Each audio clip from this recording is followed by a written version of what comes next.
Hi, welcome back, guys. This is your friend, the Welcome, to Fanfics World, back with amazing fanfiction. This is the series of What If Deku Again Qurikless now. Before starting, please give this video a like and subscribe to the channel. If you want more videos like this now, let's get into the fanfiction. Izuku Midoriya sat in an empty class near the front of the vacant classroom, save his homeroom teacher, Shoyuta Aizawa. The dark-haired man seemed all the more intimidating now that he was sporting an eye patch.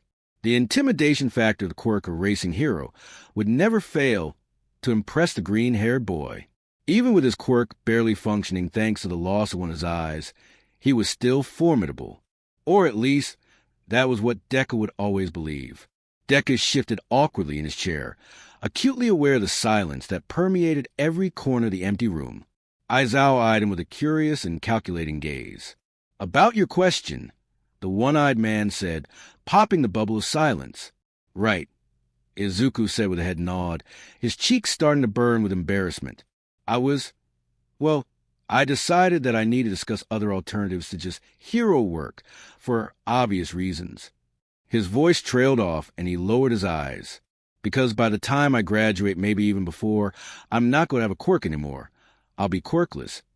Ineffectual as a hero." When they'd been dismissed for lunch just a short while earlier, Deku had lingered and asked if he could speak privately with Aizawa. The knowledge that he'd soon be without even the embers of OFA was a near constant weight on his shoulders, a heavy pressure in the back of his mind. He still wanted to be a hero more than anything, but the reality of being a hero without a quirk wasn't really a viable one. However, there was another facet of his hesitation to move forward with becoming a hero, one that he hadn't really discussed with anyone, aside from, in a roundabout way, Uraraka when she'd been repressing her grief over Himiko Toga's death, the death of Tamura Shigaraki. That loss weighed heavily on his soul, and likely always would. Could he call himself a hero or walk that honored path knowing that he'd been unable to fully save that tragic character? He wasn't sure that he could or should. "Are you suggesting that you don't belong in the hero course?" Aizawa asked, drawing the anxious boy from his tumultuous inner thoughts. Looking up and shaking his head, Deku said, "No, I'm not really saying that I'm just looking to see if remaining in the hero course is the best course of action considering that I'm going to be quirkless sometime soon." The words hurt to say, but he did his best to swallow down that pain. Losing OFA had been the only option forward, and while it was painful to part with and accept that he would be quirkless again, it was what had to be done. He could accept being quirkless. He would. You don't know when the last embers of one for all will fade, though. And while in school, you have near unlimited access to the support course's creations that can largely supplement you, so that you only need to use a small percentage of power, which I imagine will allow you to preserve the embers longer than, say, All Might was able to. Aizawa suggested in a neutral tone. "I hadn't really thought of the support course," Deku said with a nod as he thought about Hatsum and her sharp mind and useful inventions. Utilizing the tools that she created and other students from the support courses would most likely allow him to stay in the hero course, though the loss of OFA was still inevitable. "I think considering your contributions to the war, your public image, and your dedication to helping others makes you an excellent match for the hero course. That being said, I understand the uniqueness of your position and the future that you face and the limitations it places on you." Aizawa paused briefly, his solitary eye narrowing slightly. "There are other ways to be a hero that aren't the traditional route. Being a pro is an excellent goal to strive for, but at the end of the day, a pro hero is only one facet of being a hero. Considering what I know of your character Midoriya, I'd say at your core your greatest desire is to help and uplift others by whatever means are available to you. And if you lack the means, then you improvise. Not everyone can do that, just like not everyone is cut out to be a pro solo hero." Deku tilted his head to the side, looking in confusion at his teacher. Hadn't the man just told him that he should remain in the hero course? Why was he now telling him that not everyone was cut out to be a hero? What non-traditional roles was he referring to? But then it dawned on him. He was talking about paths of heroism that were not immediately seen as heroic. He was talking about things like being a doctor, a teacher, a counselor, a police officer, etc. Professions that didn't necessarily require a powerful quirk or need quirk at all, but were heroic in their own right by the service that they provided. So, like you? A teacher or something like that? Izuku questioned. That is a good example. Yes, when I graduated UA. Going solo was an option for me, but my quirk was better suited for teaching purposes, or at least that's what I believed. Erasure is a highly effective tool for villains, but ultimately with my attack style, I would have made a better silent assassin than solo pro, which wasn't something I wanted to utilize my power for. So, I learned to teach and utilize my quirk for that very purpose, while also doing a limited amount of solo or partner hero work on the side. I'm not saying that would work for you, but given your altruism, I think a traditional profession would be something worth investigating. The dark-haired man explained. But you don't think I need to drop out of the hero course? Aizawa gave a small smile before shaking his head. No, I think you should stay with the hero course while maintaining your already excellent academics so that you can attend university and potentially broaden your horizons that way. Going to university would be interesting at the least. I'd learn a lot, and I do like learning. Being something like Mr. Aizawa mentioned, a non-traditional hero might be a good idea. Deku thought to himself as Tamir's fading face flashed into his mind's eye. He recalled the haunted eyes of that little boy that he desperately tried to save. The decay he withstood just so that he could hold on to that tender, fragile little soul. The scar that marred his heart from that loss was woven into his very soul. If only I could have been there for you sooner. If only I could have been there for you then. If only... I think that doing something like being a teacher might not be a bad idea. I'll think about it, Deku said with a gentle head nod. Aizawa gave a heavy sigh before leaning back in his chair. Do that. Now, go join your friends for lunch. I'm sure they're missing you. Sure thing. Deku agreed as he stood up and gave a small bow of gratitude to his teacher. Thank you for talking with me and your honest thoughts. Anytime, Midoriya, Aizawa said with a wave of his hand before dropping his one-eyed gaze down to a stack of papers on his desk. Deku walked out of the classroom and began heading in the direction of the cafeteria. He had a lot to think about. Paragraph break since fucking FF won't let me put an asterisk in the body of work despite multiple attempts to do it. Ochako Uraraka sat next to two Azui in the cafeteria, a plate of piping hot curry in front of her. She'd slowly been working her appetite back up over the last few weeks. After Himiko Toga's sacrifice and subsequent death, she'd become depressed and had lost any appetite that she had. Ochako had found herself skipping meals more often than not, and when she'd been hungry enough to eat, the food tasted like ash. Thanks to Deku confronting her, things had gotten significantly better. He'd been exactly right about what he'd said about her, and deep down, she knew that repressing Messier feelings like anguish and sorrow while putting on a guise of happiness were eating away at her heart. But as usual, the green-haired boy had managed to peer into her soul and had seen the hurt there and bravely attempted to soothe it. That hurt was still a part of her, just like Himiko was a part of her thanks to her noble sacrifice to save her with her own life's blood. But the anguish and despair she'd felt had been released. She'd been seen and heard and was able to effectively mourn after that. You're my hero. Deku's words echoed in her mind as she filled her spoon with curry. I'm his hero, she thought to herself with a little smile. That's enough. It's all I need. Is it? Wouldn't you like more? The question entered her mind seemingly out of nowhere and felt alien, as if it weren't something that she'd thought of herself. Ochako blinked in confusion, the thought making her stop midway to spooning the curry into her mouth. Where had that question come from? Being his friend and knowing that she was so lofty in his eyes that he considered her his hero was more than enough. Is it? Movement in the cafeteria caught her eyes as she realized that the boy she'd just been thinking about had entered the room. Brown eyes locked onto the short boy and followed him until he sat down next to Todoroki and Ida. She took in his expression and thought it looked a little forlorn. Why are you sad? Ochako! Tsuyu's voice interrupted her staring and confusing thoughts. Ribbit, you're about to drip curry onto your blazer. Oh! Ochako exclaimed and hurriedly shoveled the curry into her mouth. She felt her cheeks growing warm from embarrassment for being openly caught having a scatterbrained moment.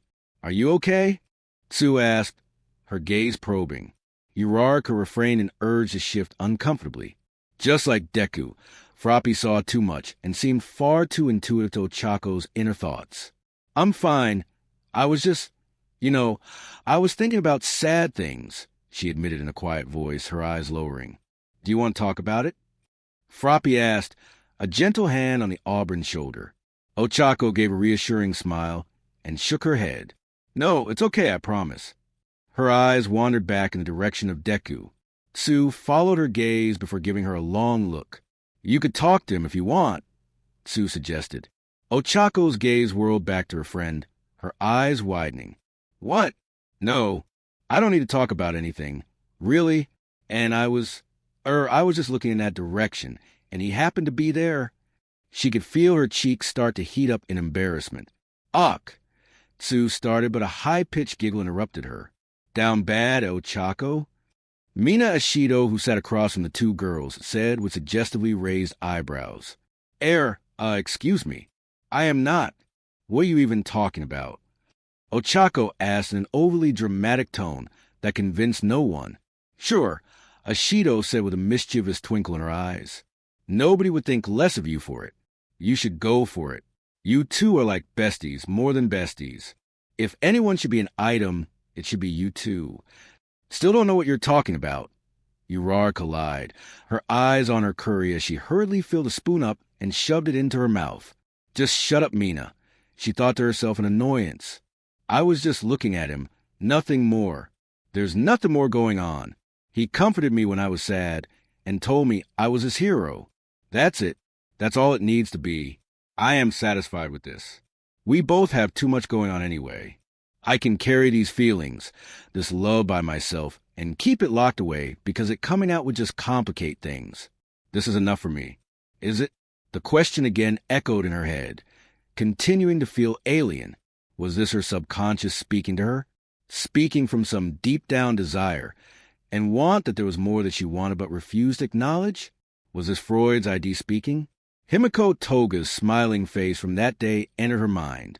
She vividly recalled that tender smile the blonde had given her, a solitary tear rolling down her cheek, her face half her own and half Ochako's. Ochako's stomach twisted as sorrow touched her heart, sorrow that was laced with confusion. Why am I thinking about you now? Why are you popping into my head now? What are you trying to tell me? What?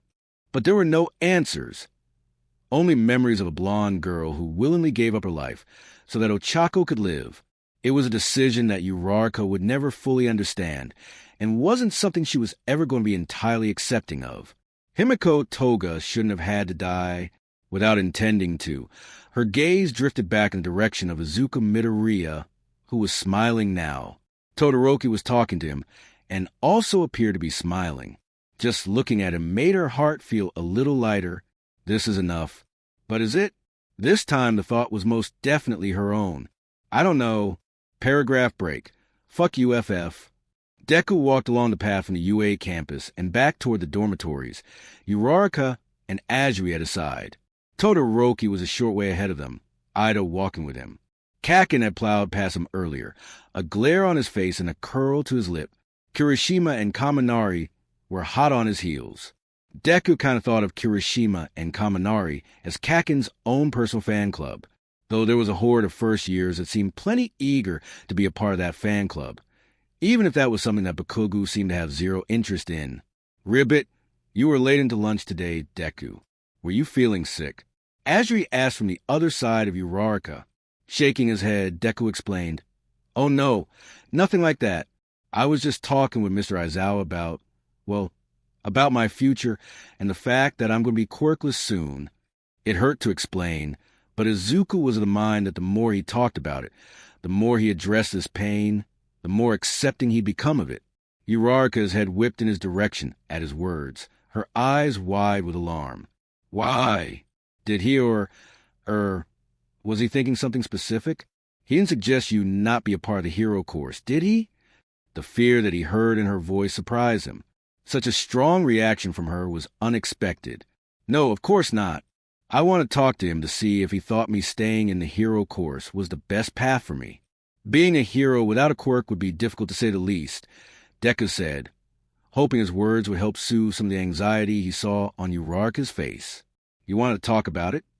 Uraraka stopped where she was, her eyes wide, her normally rosy cheeks taking on a sickly-looking pallor. Did you want to leave our class? Her words were strained, as if she'd just had the wind knocked out of her. Izuku stopped, turning to fully face her, disturbed by the expression on her face. No, I certainly don't want to. I just want to talk with him to see if he had any insights into what path my future should take. I wasn't talking to him to try and drop out or anything. Mr. Izuocha made it clear to me that he thinks I should stay in the hero course. I just wanted to get his take on things. Deku was relieved to see some color return to the Auburn's cheeks. Some of the anxiety in her face decreased. He watched as she took in a deep breath, and then gave a brief nod. Is the thought of me not being in our class any more that stressful to her? Why? Okay, I was just making sure. I don't think you should leave the hero course, Deku. Even if you lose the embers of One for All, you've done so much and you helped so many people. It'd be... Her voice trailed off, and he watched as her mouth moved, but no words came out. Her brow knitted together, and her mouth pressed into a frown. It'd be wrong for you to not be in the hero course. You're a hero regardless of having a quirk or not. A warmth flooded his chest and belly at her words. Uraraka, I agree, Deku. Staying with our class is the best thing. Ribbit, regardless of you having One for All or not, as we agreed, interrupting Deku's warm and fuzzy feeling at Uraraka's words. I wasn't trying to leave, just getting his opinion, he reiterated. His words were lost when the gravelly and irritable voice of Bakugu cut in. Hey, fuck Knuckles, hurry up and catch up. I want to eat dinner pronto, and it's your turn to cook icy hot. The petulant blonde shouted at them from further up the path, at the entryway to their dorm. That was very rude. Chastised Ida, who was in between Deku, Uraraka, Azuri, and Bakugu, Todoroki at his side. And uncouth, agreed Todoroki in a cool voice. Oh, get fucked 4 eyes and icy hot. I'm starved. Come on cheeks, hops a lot, and Deku, pick up the pace. He said with a sneer before heading inside. Kirishima and Kaminari followed suit. Ribbit. I'm surprised he even waited before going in, Azuri said in a quiet voice before turning to look at Deku and Uraraka. I'm going to go catch up to him and make sure he doesn't harass whoever is already in the kitchen. See you inside. Deku watched as she jogged on ahead, past Ida and Todoroki, and to the dormitory. Todoroki and Ida followed after her, leaving Deku and Uraraka alone on the path. Uraraka had started walking again once the others were well ahead of them, causing Deku to take several rush steps to catch up to her. He glanced briefly at her face to assess for any lingering anxiety, and was relieved to see that the expression she wore now seemed mostly neutral. I feel bad that I caused her stress. Sorry I made you worry. That definitely wasn't my intention, he explained as he walked by her side. It was mid-September now, and while the stifling heat and humidity of the summer had mostly worn off, a bit of warmth still lingered. He'd shed his blazer the moment he'd left the campus, eagerly tucking it into his backpack. Deku took in the girl at his side, and briefly wondered how she could still be wearing hers, especially when combined with her leggings. Ochako gave him a bright and cheery smile. Oh, that's okay. I'm just glad you're staying with us is all. While her face looked upbeat and on the surface was a picture of joy, he felt there was a deeper emotion beneath its surface. He didn't get the same vibes that he'd picked up from her when they returned to school after the war, but they definitely got the impression that there was something else going on in her mind, making her cheerful smile nothing more than a mask. He opened his mouth to say something, but stopped. Not everyone was willing to open up about things that were bothering them. Sometimes you had to be the one to open up first. Part of the reason I went there was because I'm not sure that I feel like I could be a full-time pro after everything that happened, he paused, considering his next words. After everything with Tamura Shigaraki, I guess my wants of being a hero sort of changed. I don't think I want to be a full-time hero if it means that I lose someone like that again. Uraraka looked at him, their eyes briefly meeting before it skirted away and a blush began to form on his cheeks. How so? Don't be too serious, he cautioned himself. Well, I'm going to lose One for All. So being a hero without a quirk is kind of a huge obstacle, and that thought got me thinking about things that I can do that aren't highly reliant on a quirk, but still let me live my dream. That's largely why I went to Mr. Izuocha. I wanted to see what he thought I should do. What did he have to say? Ochako asked. He suggested that there are other ways to be a hero than the traditional route, and he's totally right. Think about it. Every day we rely on people like doctors, nurses, teachers, counselors that sure probably use their quirk to assist in what they do. But it isn't what defines them. They're still doing something heroic and really difficult. And even though it's not as cool or flashy as being like All Might, it's an honorable and giving line of work. It's helping people at the most basic level. In fact, it is sometimes those roles that identify and solve a problem so that it never grows to the point of needing a pro hero, and I like that idea. It makes accepting being quirkless and not being able to be a solo pro a lot less depressing. It's still helping people because no matter what, that's what I want to do the most. Deku explained as he raised up his right hand to briefly look over the highly scarred skin. His hands were hardly recognizable on some days, but that didn't matter. They were the hands of a hero, of a healer. And they're my reminder of you. Even though you decayed my arms and fought me at every turn, I still tried my best to save you, to touch that sad little lost boy inside of your heart. I hope I set him free in the end. Deku turned his gaze from his hand back to Uraraka, and was surprised to see a look of pure awe on her face. He could make out what looked like the beginnings of tears pooling in her eyes. What had he said that would warrant that response? What did he say that made her want to cry? Just as he opened his mouth to begin speaking in an effort to soothe those unshed tears, he saw her mouth pull into a gentle smile. It was genuine, a tender little expression that made his chest and belly fill with warmth again, which he was vaguely confused by. I get that after fighting with Himiko Toga and finding out about her pain in her voice wavered briefly, her eyes dropping to the ground. Her sacrifice for me, it changed my wants for being a hero too.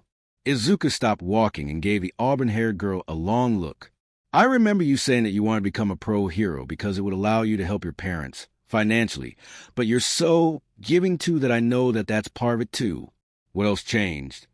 He could still see the unshed tears in her eyes and wondered if whatever she was about to tell him would cause them to fall. He hoped not. It was all about that to begin with, yeah, but coming to UA and meeting you, everyone, it changed that and then she changed that too. I think I'm a lot like you, Deku. Just like when we talked before the final war, and we both thought we were kind of weird in that we wanted to help villains. I think that's what I want to do more than ever now. I want to help find the Himiko Togas out there and help them find acceptance and happiness. To find a safe, good place where they can feel they belong so that they don't have to face the kind of adversity she faced. Her life would have been so much different if she just had someone there for her. Someone who showed her what real love is and taught her that it's okay if you're a little different. Showed her that there's good in the world and not just bad. I want to be a hero, someone like All Might, but more than that, I want to be someone who helps children that are hurting and afraid so that they don't grow up with hearts that have only no hatred and suffering, she explained, her voice quiet but radiating an undercurrent of passion. The sentiment was so powerful that it left Deku speechless. Her desires mirrored his own so completely, were so similar, and she's so great. She really is my hero, he thought to himself as he felt his own eyes start to sting with tears. Blinking them away, he nodded at her. I think that's a really good goal, Uraraka, and I think that regardless of if you sort of mix things like Mr. Aizawa does and maybe one day me, or if you want to go to a solo pro hero route, either one you choose, you'll make it happen, and you'll be good at it too. He smiled at her, his heart feeling light like a feather. He'd smiled so broadly at her that he closed his eyes in joy and now opening them. He realized that she was staring at him, her cheeks a bit pinker than usual, her eyes almost starry looking. Uraraka? The starry-eyed expression cleared, and she blinked at him, and then briefly shook her head as if that was helping to reorient her. Sorry, yeah, all good. Shall we head in? She asked, her cheeks still rosy with embarrassment. Is she flustered? Why? Sure, he agreed. The two began walking side by side toward the dormitory, making light conversation between themselves. Despite their easy chatter, there was a tension in the air that neither of them really understood or was willing to acknowledge. If it had been left to them, they probably would have danced around an unspoken shared truth for years to come.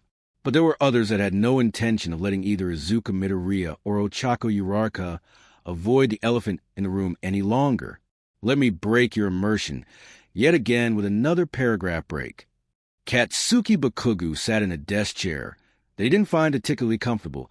Eyes narrowed, and a scowl on his face as he looked at his classmate to Azui, who sat across from him, perched on her bed, a contemplative expression on her face. She still wore her school uniform, much to his annoyance, and had a hand up by her face, index finger resting at the corner of her mouth. It was well past 8 o'clock now, and dinner had long since been had, and he would have been happy to turn in for the night or practice some of his physical therapy exercises for his right arm.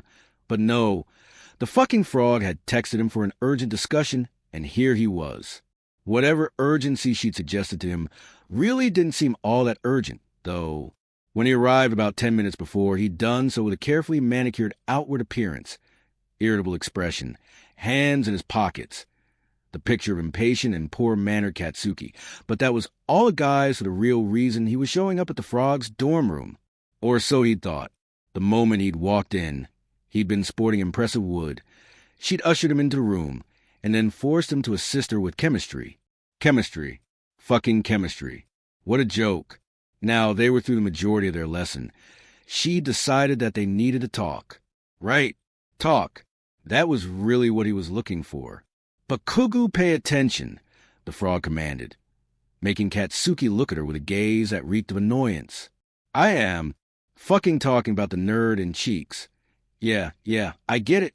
Why you want to do about it? He snapped as he pulled a hand out from one of his pockets and began inspecting his nails.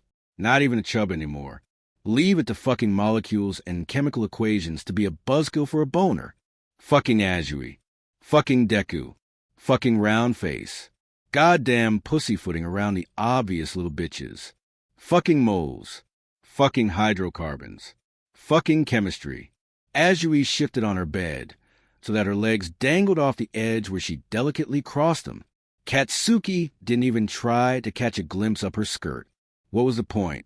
It wasn't like he was going to get any action, so why be a perv and spy on whatever she had going on underneath that skirt? Why get excited when there was no payoff? She clearly had invited him here for an academic discussion, and now a discussion involving his poor, stupid, oblivious nerd friend Deku and her emotional, repressing, stupidly round-faced friend Uraraka.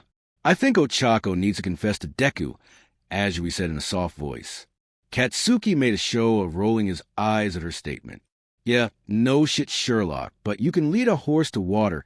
Doesn't mean you can make the dumb fuck drink, he said with a grunt as he began looking at his other hand. His right arm was almost entirely wrapped in a heavy-duty compression sleeve that was honestly closer to a cast than a regular compression sleeve. He was required to keep it on all the time aside from when he was showering or in PT. It was a never-ending annoyance for him having the stifling, thick thing covering his arm. It limited his mobility by an obnoxious amount and had been hot as hell to wear during the summertime, but it was a necessary evil if he wanted to forgo losing his arm altogether. He'd been told that his rehab would likely take a full year, if not something closer to 18 months.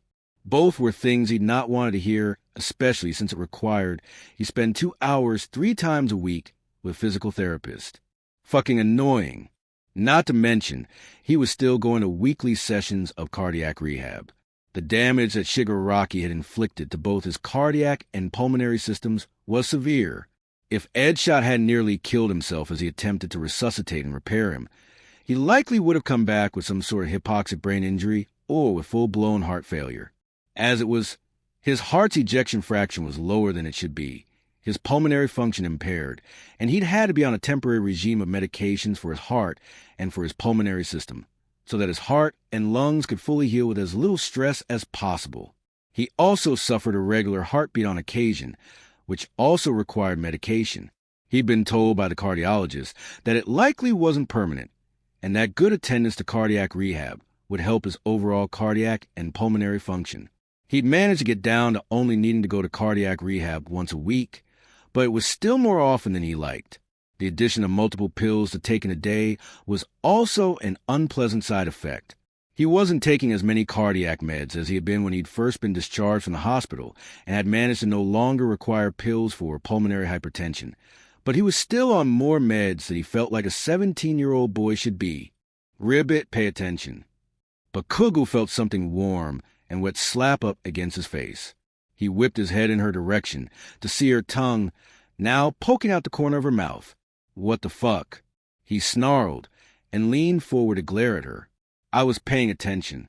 You want Round Face and Deku to confess to each other, and I was agreeing with you, but saying that you can't force them to do that. They're like idiots that are just going to keep pussyfooting around the obvious until they're old and gray. Can't be helped. Well, I have a plan for that, but it requires your help, as you explained. I'm here, aren't I? Want to share your plans with the rest of the class. Bakugo asked when I roll. Katsuki watched as Azuri stood up from the bed and began to make a show of undoing her tie. Why was she even still dressed in her school uniform? They'd been back in the dormitory for hours now. Why stay in that stuffy, pompous uniform? He'd shed his nearly the moment he'd arrived back at the dorm. Oh, well, maybe it was a chick thing. Azuri finished removing her tie before tossing it back onto her bed, now making a show of unbuttoning the first few buttons of her shirt. Bakugo spared it barely a glance. Clearly she'd invited him not for a romp, but for some harebrained scheme. No point in getting excited over nothing. I think we should help them to realize how they feel, or at least encourage them to confess to each other, she explained as she faced Katsuki, her hands lacing behind her back. Buffed. What did you have in mind? Lock them in a room for an hour? Fat lot of good that'll do. You could lock them in a locker for an entire night, and I still don't think that'd be enough for Deku to wake up and see the obvious, let alone enough time for Cheeks to acknowledge her feelings. Round Face has future repression depression written all over her round-ass face, snorted the blonde. No, ribbit, Azuri croaked, her brow furrowing. Bakugo laughed at her reaction. What? Was that actually your plan? Haha, wow. The amphibian quirked girl frowned at him. No, that was not my plan. I just didn't like what you were saying about Ochako. She doesn't well, she did a little. Chick's got repression written all over her. Gonna cause problems in the future, but whatever. Bakugo said inside, his hands returning to his pockets. So, if that wasn't your plan, then what is? Still frowning, she explained. I'll invite Ochako to the nearby amusement park this weekend, while you invite Deku to the same amusement park. We set up the same date and time and agreed to meet at a specific spot, but we never actually go to meet them. We set it up so that they're alone, together, the perfect scenario for a first date, or ribbit, a confession. Crimson eyes stare at the dark-eyed girl, incredulous and amused at the same time. What an absolutely stupid plan. As if that would work. Ha! Locked in closet together or set up for a romantic amusement park crepe date. Those two would never shit or get off the pot. Of that Bakugo was certain. Then again, if they were left to their own devices and chances where they could easily go years, possibly even decades, without ever coming clean about their feelings. Deku seemed oblivious, albeit oblivious in such a way that was obvious to everyone but him, and Katsuki was fairly certain that his friend would remain that way until it was far too late, and then when he did realize it, would probably carry a torch for Uraraka until the day he died. A fucking waste. Meanwhile, Cheeks seemed incapable of acknowledging or acting on what were clearly romantic feelings. Why? He didn't have a clue, but he felt like she'd carried this quiet love for the nerd until pressured to get married to some random loser mounted, and she had to bury her true feelings completely, making any hope of them confessing to each other and acting on their feelings impossible. That's a pretty fucking stupid plan, he said at last, eyes narrowed. Even though it was a stupid plan, it wasn't like he had a better one. Azuri was at least trying to find a way to make the two idiots own up to their feelings. Ribbit, do you have a better one? She asked, her voice deadpan. Bakugo huffed in annoyance. No, but there's a problem in your plan. If I ask Deku to go to the amusement park with me, that's going to look really sus. But your friends know, she started, but Bakugo hissed, silencing her. Yeah, kinda, but me just asking him to go to the amusement park with zero pretense is, well, it's fucking weird, Katsuki snapped. While Deku might be oblivious to his feelings for Uraraka, Katsuki somehow imagined that if he asked just Deku to go accompany him to the amusement park, he would be instantly suspicious and on his guard. Their relationship was much better than it had been, but randomly asking his former frenemy to go to the amusement park seemed out of character. Azuri lowered her eyes in thought as she took a few quiet steps closer to where Bakugo sat in her desk chair. Ribbit, you're right about that. Invite Todoroki too. You and the Shiketsu students went to an empty amusement park one time, didn't you? It would look less weird, I think, if you suggested Todoroki and Deku go with you, especially since you three all did your work studies together. Rolling his eyes, Katsuki said, "Oh, great, ask Icy-Hot too. Am I supposed to explain the plan to him too? Dude is about as clueless to those sorts of things as Deku is. I'd probably need to make a fucking presentation just to fully explain it to him, fuck. I'll help you explain it if you want, but yeah, we'll have to explain things so he knows to not show up," Ajui said with a head nod. "Well, fuck. Guess it's gonna be time to make some sort of PowerPoint presentation about romantic setup for dummies. Great. Fucking stellar plan. One problem. Even if it all goes the way you want to and they meet up, who's to say that they stay there and I don't know, fucking leave? Or go beat around the bush some more? Come on, Ajui, you know what they're like." Ajui took another step toward him so that only an arm's length of space remained between them. Her hands moved from behind her back to her hips where they started delicately moving against her hips. The movement drew Bakugo's gaze, and he wondered what the hell she was doing until he realized that her shimmying was actually her attempting to remove her panties while still wearing her skirt. His eyes widened as he saw a pair of bright green panties start to fall down below her skirt and past her thighs only to land in a little pool around her ankles. She took a dainty step out of the discarded undies and leaned in closer to him. Oh, fuck. He thought to himself now that she was this close. He completely dismissed that this was a possibility, but if she was making a show of taking off her panties to him, well then, it was most definitely still a possibility. "Wah!" he started, but Ajui, clucking her tongue at him, made him immediately shut up. "We'll be there, just on the sidelines, sort of trying to guide them in the right direction, if it looks like they're going off course," she explained as she popped another button of her shirt, giving him the tiniest shot of cleavage that waited beneath. Swallowing down the lump of excitement in his throat, he said, "That's fucking awful and shady as shit. I don't even see how us just spying on them is going to point them in the right direction." Ajui's hands moved to the elbow rests on her desk chair, resting on either side of Bakugo. She leaned closer. "Ribbit, leave that part to me. You don't have to worry about encouraging them to stay on track. You just have to help me make it happen by doing what I say." She was close enough that he could feel her breath on his face. "Fucking bossy, aren't you?" he asked in a voice that he'd intended to sound mean, but mostly came out as husky and horny. "Will you help me?" she asked in voice that sounded more like a purr than actual words. Bakugo stared at the dark eyes in front of him, acutely aware of the raging throb in his groin at her close proximity and the fact that she wasn't wearing panties. "Depends. You gonna sit on my fucking face or not?" Ajui gave him a naughty smile, leaning closer, so that she was almost nose to nose with the blonde. "Ribbit, are you gonna help me?" Part of Katsuki wanted to savagely tug the girl forward and into his lap and then onto his face, but another part was annoyed by her attempt at coercing him with something she knew he wanted. Their occasional trysts had been going on since they as a class had found Uraraka and Deku having a crybaby party at their old temporary housing. When Katsuki had stumbled into that, he'd assumed that they were having some sort of tear-filled love confession, but no, that was not what had been happening. They'd apparently just been having a mutual circle jerk of tears about the fact that the blood psycho Toga and fuck knuckle Shigaraki were dead. Why? He knew it had something to do with the fact that those two seemed to possess a huge amount of compassion and love for others, to a fault in his opinion. Caring for your fellow man was good, but a villain was a villain. And at the end of the day, he felt like the deaths of Shigaraki and Toga were probably appropriate. He certainly wasn't going to shed tears over those losers, but that just wasn't the case for Mr. and Mrs. Empath cry at the sunset needs a well to look at and ponder life's meanings. What a match made in heaven, a heaven for sensitive weenies. Following that class encounter, some sort of spark of desire seemed to ignite in Ajui, causing her to approach him of all people. He'd been completely shocked when she'd first broached the subject with him and had outright refused, but in the days that followed, he'd reconsidered it and eventually approached her again and agreed. It had been a weird few months, with the two meeting up on occasion for a steamy tryst. It certainly wasn't something Katsuki had thought would happen, especially with Tsuyu Ajui, but here they were.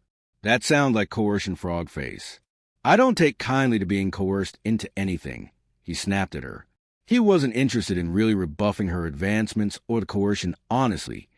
It was more so about the principle it set. Katsuki Bakugo was many things, many of them abrasive and unpleasant, but he was not one to be manipulated or have something like sex used as a bargaining chip. He was better than that, and frankly, so was she. I never said that I wouldn't sit on your face if you didn't help me. You really think I asked you here just to help me with chemistry homework? Her voice was coy and playful. Yeah, I do. Either that, or you asked me here to help with your homework, and because you wanted to wrangle me into helping you get the nerd and Cheeks to confess in some stupid harebrained plan. He thought to himself as he frowned at the dark-eyed girl. Yeah, I did think that. I came here with a hard-on that I know you fucking saw, and the first thing you did was pull out your chem text. Talk about a boner killer. An impish smile pulled at the corners of Azui's lips. Ribbit. I did do that, didn't I? Yeah, you fucking did. Much to his surprise, Azui closed the distance between their bodies and moved so that she was sat in his lap, her legs straddling the sides of him. The action was not what he'd been expecting, and he was so shocked by it that all he could do was blink and stare at her in mute surprise. She leaned in close to his face again, her breath hot on his face. I asked you here because I do want your help with Deku and Ochako, but also because... Her voice trailed off as Katsuki watched as Azui's tongue popped out of her mouth and ran sensually along the length of his cheek. Because I wanted to see you. And ride my fucking face. Fuck yeah. His thoughts were scrambling and going wild in his head.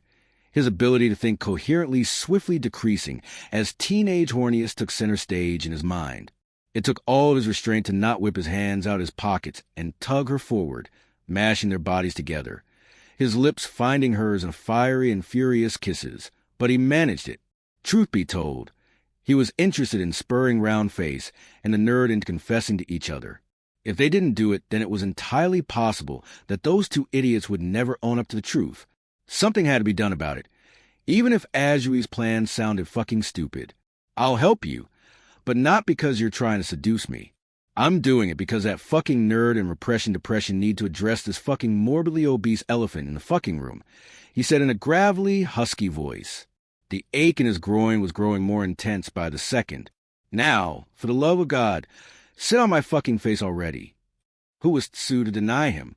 Izuku Midoriya stood beside a large water fountain, his gaze directed downward at his phone, and the unanswered messages he'd sent to both Todoroki and Kaken.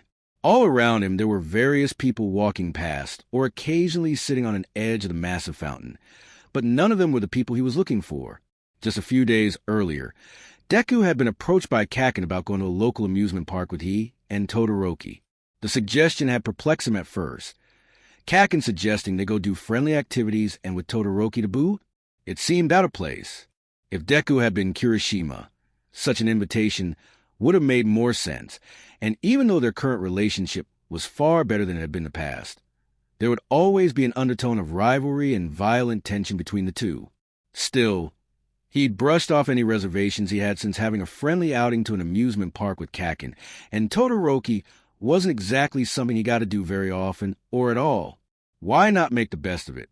It was Saturday now, and he'd arrived with time to spare at the location that Bakugo, Todoroki, and he had agreed to meet, and yet he was the only one here. He hadn't arrived that early, and when he'd left the dormitory, he'd been mildly surprised to find both Bakugo and Todoroki absent. He'd just assumed that they'd left well before him, and that just meant that he needed to hurry and catch up. So where were they? He again glanced down at his phone and considered typing up another message. Kaken leaving him on read was far more expected than Todoroki, but here he was, the indicator that his messages to both Kaken and Todoroki had been read. Were they already on some ride together? Had they ditched him? That seemed unlikely. While he could see Kaken doing that, though that seemed cruel for him, especially now that they were on good terms with each other, he couldn't see Todoroki doing something like that. There was no way that the half-cold, half-hot boy would ever willingly ditch Izuku when they'd previously arranged to meet, unless something catastrophic had come up, but even then, he was fairly certain that Todoroki would have sent some message indicating that. Where are they? Deku.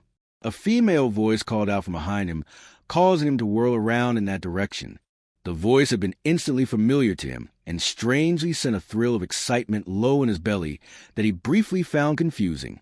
Behind him stood Ochako Uraraka, dressed in a cute straw-colored spaghetti-straped sundress with a slate blue tie front camisole, layering the bust of the dress. She was looking at him with wide eyes full of surprise. Her mouth was slightly agape, prehistoric pink phone in hand. Uraraka? Wow, what a coincidence, he exclaimed and gave her a warm smile as he took a step closer to her. Have you by chance seen Kaken or Todoroki? I was supposed to meet them here like 10 minutes ago, and I still haven't seen them. I've texted them both several times, but I haven't heard back from them. Uraraka gave a gentle shake of her head. No, I haven't.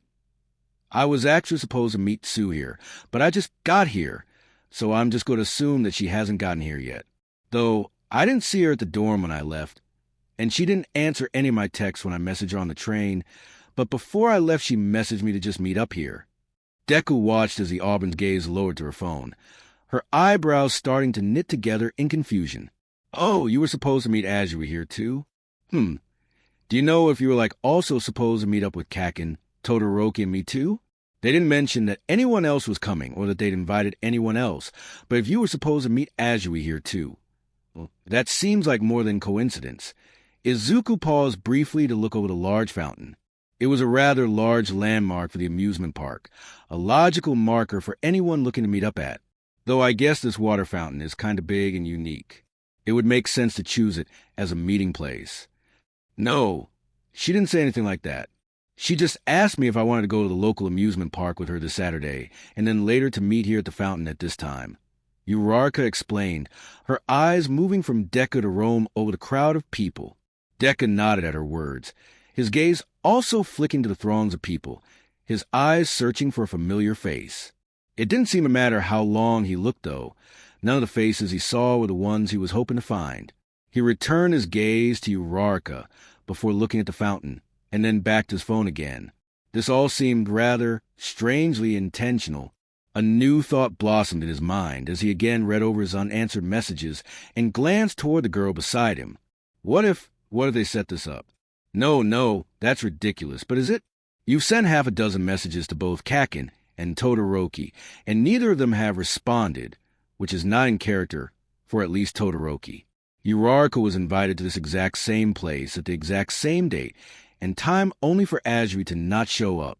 Uraraka says that Azuri hasn't answered her messages either. What do they plan this? But why? Why would all of them go to such lengths just to get Uraraka and I to go to the amusement park together? Together and alone? Why all this fuss just for something that really shouldn't be a big deal? His gaze swept over the short girl, causing another little trill of excitement to bounce around in his belly, which confused him. Why was looking at her making him feel excited? Where did this excitement stem from? Izuku continued to look at her, his brow creasing with concentration as he attempted to identify why he had butterflies in his stomach, why their friends would try to set them up alone and together, and what the ultimate goal of such a setup actually was. Wheels that had never really turned in his head before this moment began to slowly start to move. Setting us up to be alone and together at an amusement park is, or it could be like a date setup. The moment his mind landed on that thought, he instantly shied away from it. Though this would be an ideal setting for a friendly friends date too. A play date. There's lots of reasons to go to an amusement park together, and it's completely innocent and platonic. Not necessarily like a real date. No, definitely not. The excitement in the pit of his stomach had slowly started to morph into anxiety as he considered that the situation they were in may very well be a setup for something that was not just a play date. His eyes widened as he looked at Uraraka, as he really saw her. He took in her rosy cheeks, the smooth and silky tresses, the cute little sundress, the pale, unblemished skin. She was really quite pretty, beautiful even. Had he really just never noticed that before? But if it's a date, then I don't know. I don't know anything about dates. And Uraraka certainly doesn't think of me like that. I'm not sure I even think of anyone like that. He thought to himself in a small panic as the reality of this likely being a romantic setup was becoming more and more likely. What am I supposed to do if it is that sort of setup? I don't know how to go on a date with anyone. What do you do on dates? Hold hands and eat crepes? KKK kiss? Kiss. He was briefly reminded of Himiko Toga's love confession to him on the battlefield, and he couldn't help but start to feel flushed and embarrassed. This was not that. It might be some sort of setup by their friends, but it wasn't a love confession, or anything else remotely close to that. But if it was a date, then what was he supposed to do? Did he think of Uraraka like that? Did he wanna? "You're an idiot," a gravelly voice said from somewhere behind him, making him whirl around to find its source. It sounded familiar, painfully familiar. It's not his voice. It can't be. He died, he thought to himself as his eyes searched the crowd. Stop being such a baby. Date or not, just do your best, you little shit. The gravelly voice said this time sounded like it was right beside him. Izuku turned his head in the direction of the voice only to catch sight of two men walking nearby him, both smiling and chatting with each other. One was laughing, a laugh that sounded eerily similar to Tamura Shigaraki. "Just be chill, dude. You guys have been friends for ages. So just do what you do if you were on a friendly outing, except knowing that it's a date. Not a huge difference, dude." The laughing man said in a voice that sounded similar, but also vastly different from his memory of Shigaraki's voice. The two men kept walking and continued chatting. It was just my imagination, I guess, Deku thought to himself as he watched the men merge into crowd. It had sounded so like him, though. It was so much crisper than his memories were of that voice. He wondered if with the passage of time his recollection of Shigaraki's voice would fade into oblivion altogether. I'm not sure I want to forget it. That I deserve to forget it.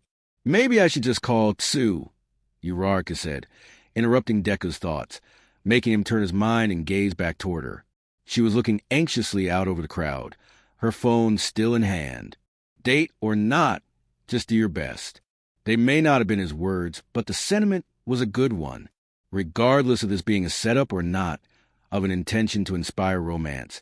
He could still enjoy the amusement park, and he could enjoy it with Uraraka. Maybe it was a date, and that was admittedly a scary thought.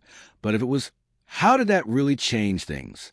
He was friends with Uraraka, and while the prospect of it being a romantic setup was intimidating, who said that it had to be that way? They could enjoy this outing as friends and have a fun time all by themselves, platonic or otherwise. I'll do my best, and we can have a fun time together as friends here at the amusement park, he thought to himself with a smile. He started to reach out to grab her hand, but hesitated as another thought popped into his head. I like her. She's my friend, my hero. If this was a date, I wouldn't mind at all. I think I'd even like that. He pushed that thought down deep. The implications of such a thought made his hand start to shake and a nervous excitement start to tap dance in the pit of his stomach. Best not to think such things yet. Don't call Azui. How about we just go ride rides and play games ourselves? I'm not sure why they seem to have set us up like this, but why waste the opportunity? We can still have a fun time here, he said with a friendly smile and held his hand out to her. Uraraka looked at him carefully, her expression cautious, her phone clutched close to her chest. He saw uncertainty and hesitation in her face, which made something akin to anxiety shoot through him. Did she not want to do amusement park things with him? Was the implication of them being together and alone at an amusement park too extreme? But then he saw her smile, her face lightening. She nodded at him and tentatively reached her hand out to him. You're right. Let's go have a fun time together. Izuku practically peed in his pants when she took his hand in hers. Her hand was soft and warm and felt so pleasant against his skin. It was great. I'm holding hands with a pretty girl. Get a grip. It's just a friendly handhold. You're just friends. She doesn't like you like that, and you don't even know what you really feel for her. He scolded himself before turning away from the auburn-haired girl and moving toward the crowd. Their fingers weren't laced together, and it was a loose handhold, but it was hand-holding all the same. It made him remember back to the bad time, when he'd first been brought back to UA, and how all the evacuees had booed and demanded his removal. She'd stood by him that entire time. She'd held his hand. He thought to when he'd found her on that same hillside outside their temporary housing, when they'd talked about being weird, and how she desperately tried to hide her anguish from him, how he'd reached out his hand to her then, and how she'd eventually taken it and the comfort offered her. This was not like those times. This was something different, but he wouldn't think about that right now. Couldn't think about it. Thinking about the possible implications of it or the entirety of their existing relationship was distracting, and right now, All he wanted was to enjoy the amusement park with Ochako Uraraka. Paragraph break because the asterisk is apparently unacceptable here. The water fountain sat in the heart of the amusement park with multiple diverging paths to other locations of the park all meeting at it. On one such path that led to a portion of the amusement park called Spooky Town, sat Tsuya Azui, Katsuki Bakugu, and Shoto Todoroki on a park bench. They were far enough away from the fountain that anyone in and around it would never have picked them out. Aside from a pair of binoculars that Azui was looking through, they looked like any other park goers. Did you have to bring fucking binoculars? Fuck's sakes. Now it really seems like we're being creeps and spying on them. Fuck, bemoaned the blonde. I agree with Bakugu. This all seems very inappropriate, came the cool response of Todoroki, who was looking at Azui with a frown on his otherwise emotionless face. Azui lowered the binoculars and looked at the two boys. She felt bad for Todoroki having to be involved, especially considering the fact that he'd been completely oblivious to the romantic elephant in the room in regards to Ochako and Deku. Bakugu had been right about that, and it had taken quite a bit of persuasion to get him to play along with their plan to set Deku and Ochako up for a romantic evening. Ribbit, I know. I didn't want to bring them, but it's the only way I can keep an eye on them without getting too close. It's just the beginning. There was no guarantee that they'd stay in the park together or not leave immediately, but I think it's working. They're moving into crowd, and they look like they're holding Han. Azui started, but was cut off by Bakugu snatching up the binocular from her and raising it to his eyes. Fuck off, no way, he said with a hiss as he moved the binoculars in the direction of their classmates. His mouth fell open when he did finally catch sight of them. Fuck me, they are holding hands. No way it's that simple. Then can we leave them to their business? We can still enjoy the amusement park and just avoid them, Todoroki suggested, his tone cool but laced with an undertone of discomfort. Clearly, spying on his friends was not something he'd ever be comfortable with, even if it was all in an effort to get the two to move their relationship forward. Ribbit, we can do that, yeah, but we should probably still keep an eye on them. Ochako is stubborn about her feelings, Azui nodded. And Deku is even more oblivious than you, icy hot. Bakugo laughed as he handed binoculars back to Azui. I don't know that I'd refer to him as oblivious. I think he is just very focused on his studies, and becoming a hero that requires a specific mindset, Todoroki countered. Blah, blah. All I hear is an excuse for failing to see the obvious, the blonde said with a sneer. Frog face, let's go ride the teacups, and then we can check in on the fucking crybabies. I want to see icy hot, get green at the gills from a baby bitch ride. The teacups do not make me nauseous, the half-white-haired, half-red-haired boy said in his defense. You don't have to ride them if you don't want to, Azui said, attempting to mediate. Oh, he'll ride them, and he'll get green, especially when I can control the spinner. Come on, losers. Bakugu exclaimed in excitement as he practically leapt off the bench and surged forward toward the ride he'd mentioned. Both Azui and Todoroki gave each other dubious looks before reluctantly joining the blonde. Once again, I shall break your immersion with a paragraph break. Ochako Uraraka stood next to Izuku Midoriya, the two standing in front an arcade that was built into the amusement park. Outside of the arcade were several claw machines that had an assortment of prizes to win if you could get the claw to latch onto the prize on the bottom of the machine and either knock it over the edge and into the drop box or snag it with a claw and maneuver it that way. It was a pretty standard money-wasting gimmick that Ochako was more than a little familiar with. She doubted that they would have spared the machines more than a glance, but an All Might action figure had caught Deku's eye. Now they stood before the machine, Deku practically salivating at the sight of the action figure. It looked like any other action figure that she'd seen, but the box declared a limited edition and an accurate depiction of All Might in the Silver Age. Not that any of that really meant that much to her, but to Deku, it was apparently a siren song that couldn't be avoided. Uraraka looked from the neon lights flickering and flashing on the machine and to Deku, whose eyes were glued to it. She couldn't help but smile at his boyish excitement. Her gaze drifted to the claw machine and then to the crowd around them. This was turning into a strange day. When Tsu had asked her to go to an amusement park with her, Ochako hadn't hesitated to agree. Having a nice weekend outing with her best friend was always a great idea. But then when the weekend had come, and she'd gotten ready that afternoon, her friend had been nowhere in sight. She'd assumed that they would go together from the dorm to the train, and finally to the park. But that hadn't happened. Once she'd realized that Sue wasn't at UA. She'd texted her friend to see if someone had come up, but Sue had responded that she'd just left a little earlier and was already on her way and to meet as previously planned. So that was what she'd done, except when she'd gotten to the amusement park and found the large water fountain that she was supposed to find Sue at. She hadn't been there, but Deku had been. She was surprised and more than a little flustered when she saw him there. What on earth was he doing there? But then it turned out that he was supposed to meet Bakugo and Todoroki at the same location. She was supposed to meet Sue. Coincidence? She really didn't think so. But what else could it be? She briefly entertained the thought that Sue might just already be on some other ride, but thought better of it. Sue not waiting for her didn't fit her character, but then again, neither did standing her up altogether and ignoring text messages. Deku had seemed equally as perplexed by their situation, and had looked rather frazzled and wild as he looked around them in search of the friends they were supposed to meet.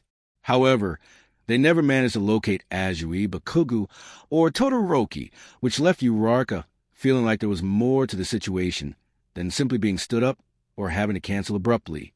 It all felt staged or set up, and the longer Ochako thought about it, the more she thought it was likely that Sue and possibly the others had engineered the situation for she and Deku to end up alone at the amusement park. But why? Because Sue knows your feelings for Deku, and even though she's never said it to your face, you know she thinks you should confess to him. You constantly push down those feelings, ignore them, and she sees that. She probably is trying to help. She thought to herself before dismissing it and deciding that she should just call Sue. Sue could avoid their texts, but she'd have a harder time ignoring a direct phone call. However, she never got to make that call, because Deku had reached out to her and had suggested that they just go together as friends and enjoy the amusement park. She'd been initially shocked by the gesture. Deku extending his hand to her to go on a romance-implied amusement park date? This was most definitely going to make her already tumultuous feelings all the more complicated and difficult to ignore.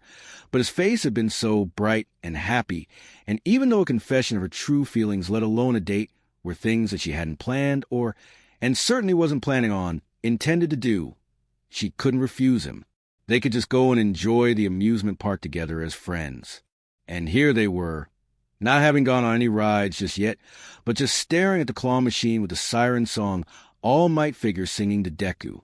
She half wondered if she wasn't here, if he'd move up to the glass of the machine and press his nose and face flush against it in an attempt to get a better look at the box and the treasures inside of it.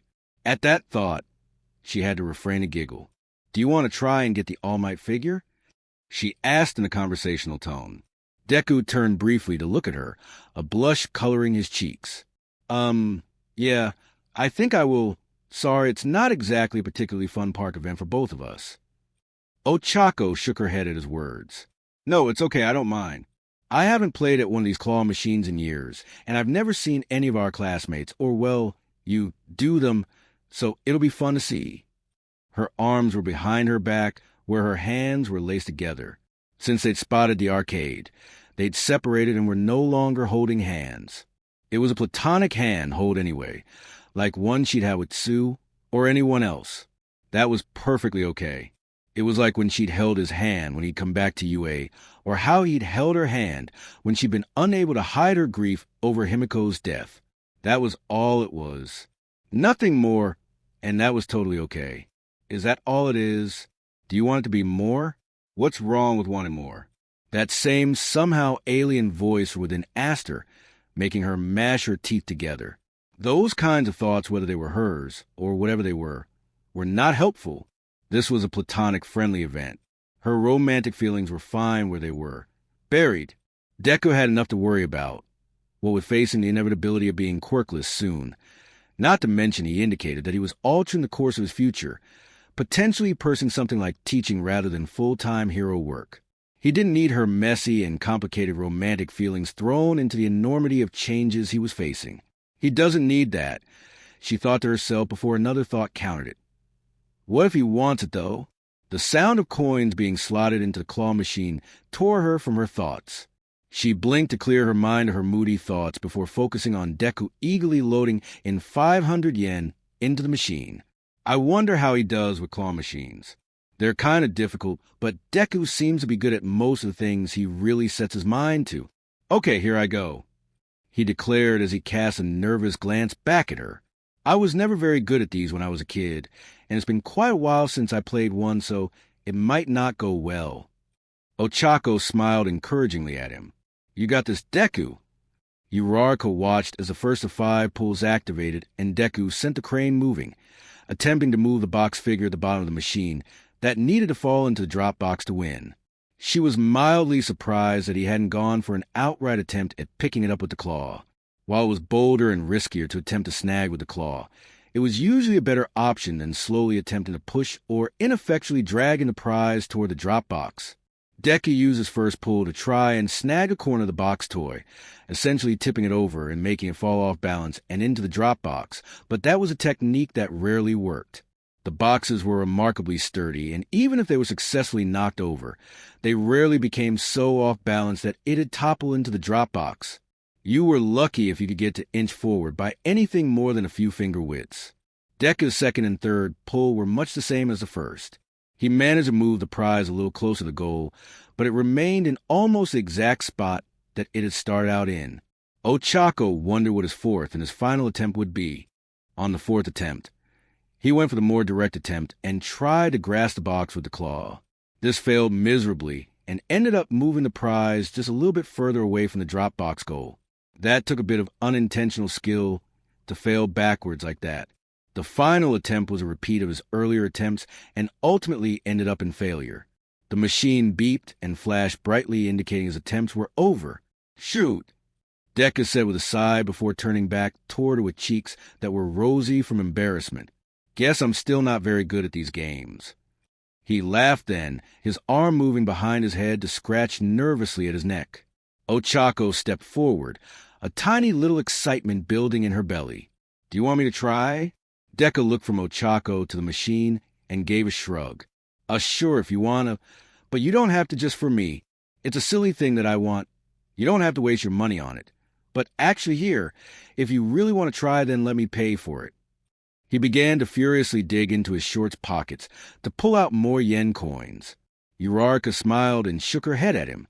Don't worry about it. I've got it. She moved past him and daintily reached into the little handbag that rested on her shoulder. After pulling out a 500 yen coin, she inserted it into the machine and was greeted with several loud beeps and exciting flashing neon lights indicating her pulls were about to start. Uraraka, I don't want you to have to waste your money for some silly toy for me. You don't have to, really, Deku said, moving up to her side, his brows knitted together with concern. But Ochako ignored him and instead began operating the crane. As she moved the crane into position, she paused briefly to look over at him and say, When I was little, I never got a lot of toys because my parents were always financially burdened, but there was a lady that lived next door to us, and she would give me 100 yen coins if I did certain chores for her. It was really the only allowance I got growing up because money was so tight for us. She turned back to the crane and urged it downward, the claws opening. I'd save up my coins until I had 2,000 yen or so, and then I'd go down to the local arcade, or any street vendor really, and try to get as many gacha toys or crane game toys as I could. It was the only way I could reliably get new toys. Sometimes it was random and not something I actually wanted, but that didn't really matter all that much.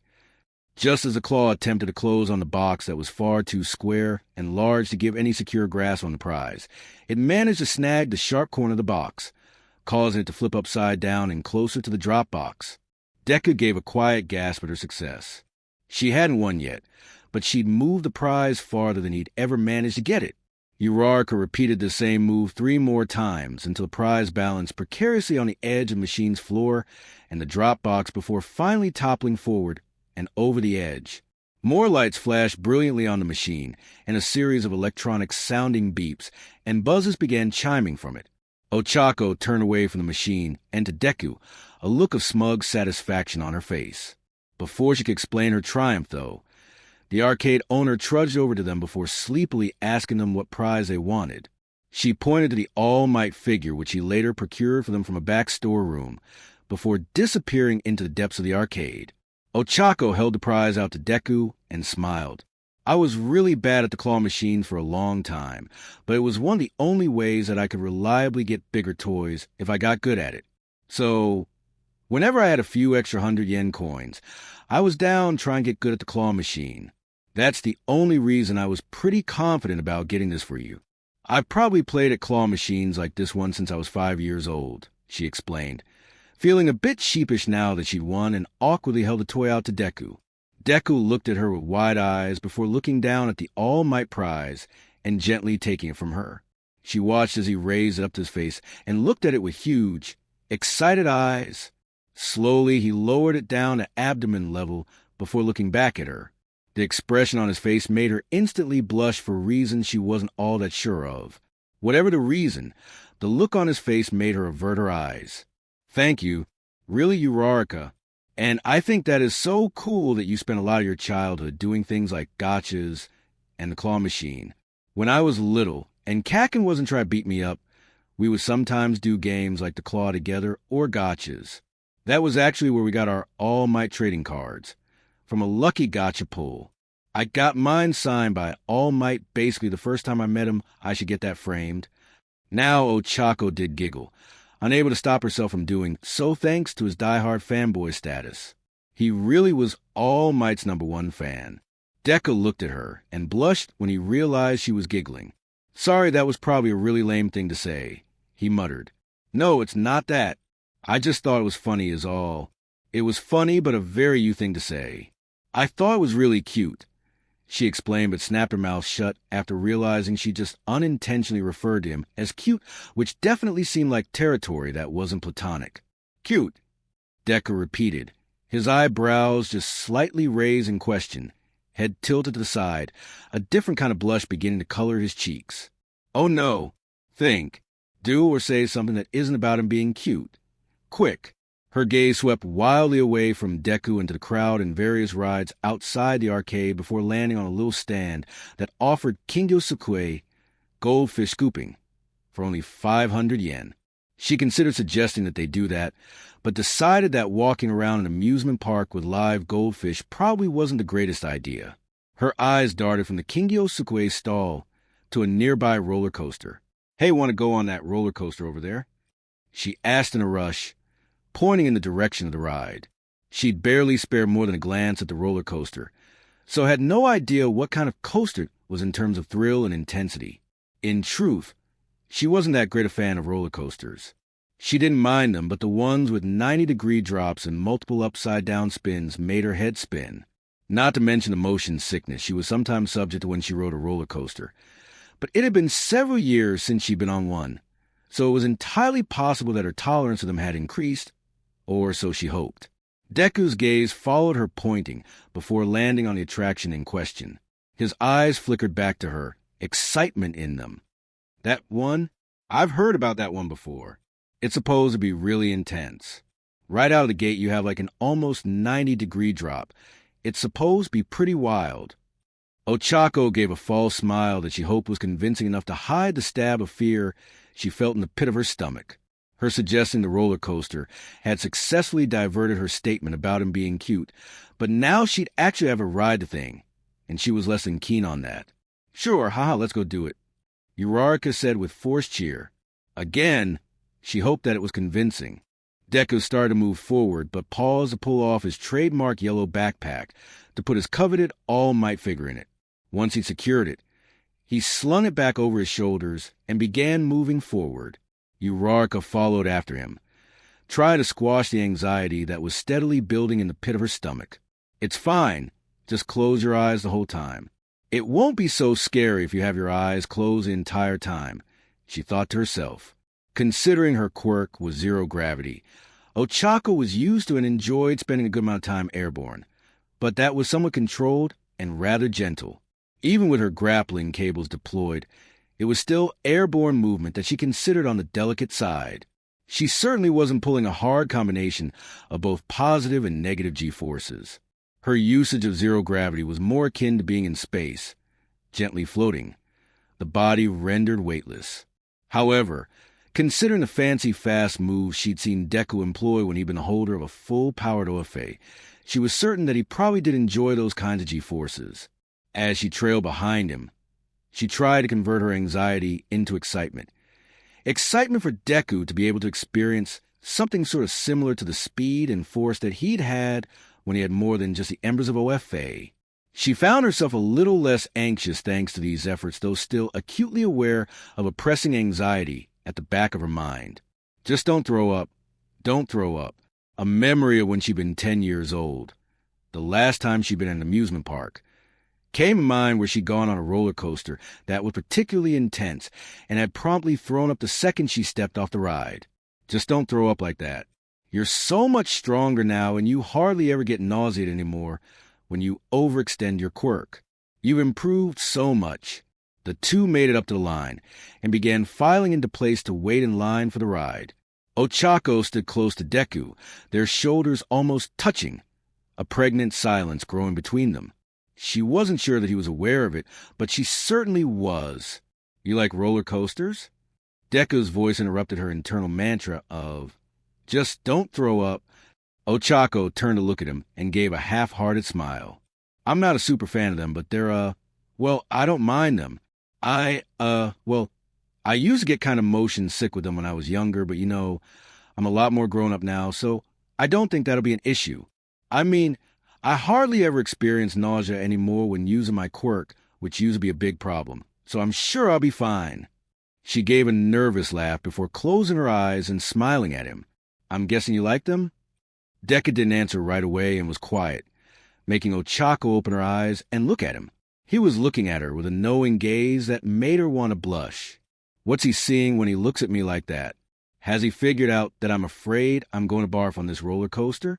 I like them, yeah, but if you aren't comfortable going on one, then we don't have to. I don't mind, really. Part of going to the amusement park with another person is doing things that you both like, and that's what I want to do. So, if you aren't into this ride, then we can do something else, he said in a comforting tone. Uraraka felt a little warm start up in her belly at his words. His expression was kind and concerned, his eyes gentle. He was so sweet. It's why I have these feelings for him. It's why I fell in love with him. She felt her eyes widen at that thought, and her cheeks start to burn with heat. Not a good time for those thoughts. Speak. Say something to distract from that. I think that I'm okay giving it a try. I'm nervous, but I like the idea of being able to go on a ride with you that I know you like. So let's give it a try. She gave a timid smile before continuing. Just be warned, I guess, I might throw up after. The last time I rode when I did throw up. The green-haired boy looked at her, his eyebrows knitted together with concern. Are you sure you want to risk that? I don't want to get sick and have the rest of this trip hard for you because you feel nauseated. I actually took Dramamine before I left since riding on the trains sometimes causes me motion sickness. So hopefully between that and being more grown-up, I'll be okay. The line began moving forward, bringing both Deku and Uraraka closer to getting into one of the train's cars. Uraraka stayed close to Deku. Her anxiety was a little bit better, but still ever present. Admitting what she was anxious to him had helped her overall nervousness and made her more hopeful that she wouldn't blow chunks the second they stepped off the coaster. They moved as a pair in the queue so that they were next in line to get on the ride. Ochako looked down at the ground and saw the number 3 written on it. So they'd be in car number 3. That was far better than being in car number 1. Uraraka, if you throw up after, I'll make sure to hold your hair back, okay? It'll be okay. Maybe even fun. Well, not throwing up, but riding the roller coaster will be. Deku said in a comforting tone. Ochako looked at him, and again felt a warmth bloom in her chest at his words. You're so sweet, she thought to herself as she looked at him. I wish I could tell you how I really feel. No, what they had now was fine. There were far more important things than romance and love confessions. She was training to be a hero, and that took priority. Her goal to ensure that the future Himiko Togas out there never had to endure what she had was also more important. Frivolous things like adolescent romance were something she just didn't have time for. Besides, she had no interest in jeopardizing the friendship she had with Izuku Midoriya, and trying to move them from friends to romantic could very well do that. Things were fine the way they were. Are they? Wouldn't you like more? Uraraka resisted the urge to shudder at that alien inner voice. Was it her subconscious speaking to her? It didn't feel like her, but then again, she'd held on to these feelings for a long time, and it was entirely possible that they refused to stay locked away any longer. Whatever the case, it was becoming increasingly difficult to ignore them, especially when she was alone and in an amusement park with him. The next car arrived with a gust of air and a loud whooshing sound as it came a sudden stop, the safety harnesses lifting up and the previous passengers exiting the ride. The gates opened a few seconds later, and car number 3 beckoned. Deku moved forward first, easily sliding into the car and into the seat where he buckled a seatbelt over his waist. He looked over toward Uraraka, who still stood at the gate. The cars were 2-seaters, so Ochako will be saddled right up next to Deku. "Uraraka?" he questioned. "Move." Ochako took wooden steps forward before sliding into the seat next to Deku and with shaky hands buckled her seatbelt. Her palms felt sweaty, and her heart felt like it was starting to race. Was this because she was about to ride a scary roller coaster with a 90-degree drop, or was it because she was strapped into a seat and shoulder to shoulder with Izuku Midoriya? It was a toss-up. A brief safety announcement came on as a bored-looking custodian came around and began pulling the harnesses down over all the riders. Ochako was only half paying attention as the safety announcement said that purses and other bags should be left behind, keep arms and feet inside, buckle seatbelts, etc. "Your purse, Uraraka. You should leave it here. I'm leaving my backpack," Deku said, drawing Ochako's attention to him. She saw that one of the attendants had made it to their car and was looking at them, Deku's yellow backpack in their hands, their face impatient. "Oh, all right," she said with a nod and removed her purse and handed it to the attendant. "Thank you. Your bags will be here when you return," the custodian said in a bored, manufactured tone as they moved from Deku and Uraraka's car to the next one. The safety announcement finished as Uraraka watched the bored-looking teenager continue up toward the first car. She looked nervously over at Deku, who was watching her with a gentle smile on his face. "It'll be okay. You've got this," he said reassuringly. Do you want to hold my hand? That is for her comfort?" She once again thought of when he'd offered his hand to her, when she'd been overcome with grief over Himiko's death and how it had been enough to soothe some of her pain. She wasn't in pain now, but she was nervous and more than a little scared that she'd throw up in spectacular fashion the second the ride finished. "I think holding his hand would be nice." "Yes," Uraraka said in a tiny voice as she rotated her hand out toward him, her palm open. There was a tiny blush in his cheeks as he looked at her and the beginnings of a nervous smile on his face as he gently took her hand into his. "We've got this," he said confidently as the roller coaster suddenly surged forward at dizzying speeds. Ochako felt her stomach fly into her throat and fear flutter her belly, but a quick side glance at Deku and the wide smile there, his forehead visible as the fast speeds tussled his hair, made her find a smile of her own. That is, until they went over the first drop, then all Ochako could do was scream. Paragraph break. Todoroki, Bakugo, and Azui stood nearby the roller coaster that they'd seen Deku and Uraraka get on just a short time before. Todoroki was only paying the ride mild attention, his face tinged with a green color and a hand on his belly as he dealt with lingering nausea from the teacup ride and Bakugo's relentless and wild spinning of the kiddie ride. Bakugo was looking at the roller coaster and grinning. Clearly, he was interested in riding it. Azui was looking at the ride with concern, acutely aware of her friend's motion sickness and history with puking because of that sickness. "Why'd you agree to go on this ride, Ochako?" She mused mostly to herself. There were choruses of screams echoing from the roller coaster as all three looked up at the ride as it twisted, rolled, and dropped repeatedly. If the teacups didn't make you blow chunks, then this bitch will for sure. "Come on, Icy Hot. Let's get you to toss those cookies once and for all." Bakugo said with a wicked grin and slapped Todoroki on the shoulder with his bad hand. It was in its usual restrictive compressive device, but even with that in place, the movement of playfully slapping Todoroki made him briefly wince. The movement was not lost to Azui, who frowned when she saw his face briefly contort in pain. Without even thinking about it, she whipped her tongue out, using it to gently slap Bakugo across the back. The blonde didn't even stumble, but instead looked back at her with a venomous glare. "What the fuck?"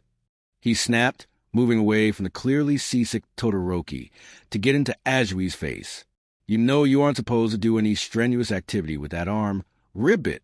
So don't.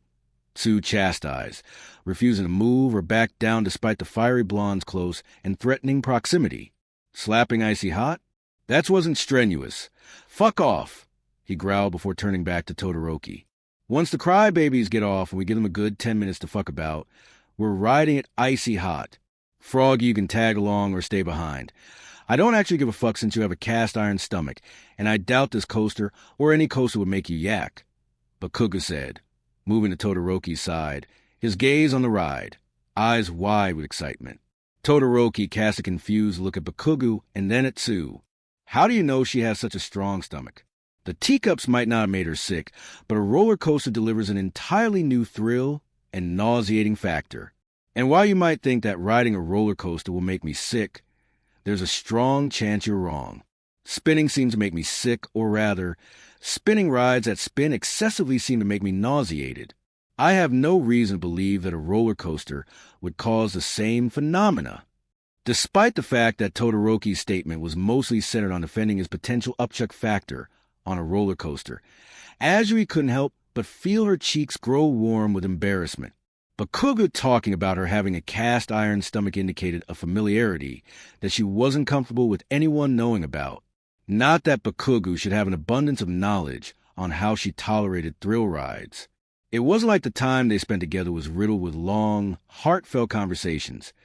It was all much more physical than that. She can barf up her own stomach. If that doesn't spell iron stomach, I don't know what does. Now shut the fuck up about how you aren't going to spew. We won't know till we try dipshit, the blonde said with a snort. Nice save, Azuri thought to herself. Ribbit, we should move away from the roller coaster for now. I think the ride will have ended, and we don't want to be seen lurking.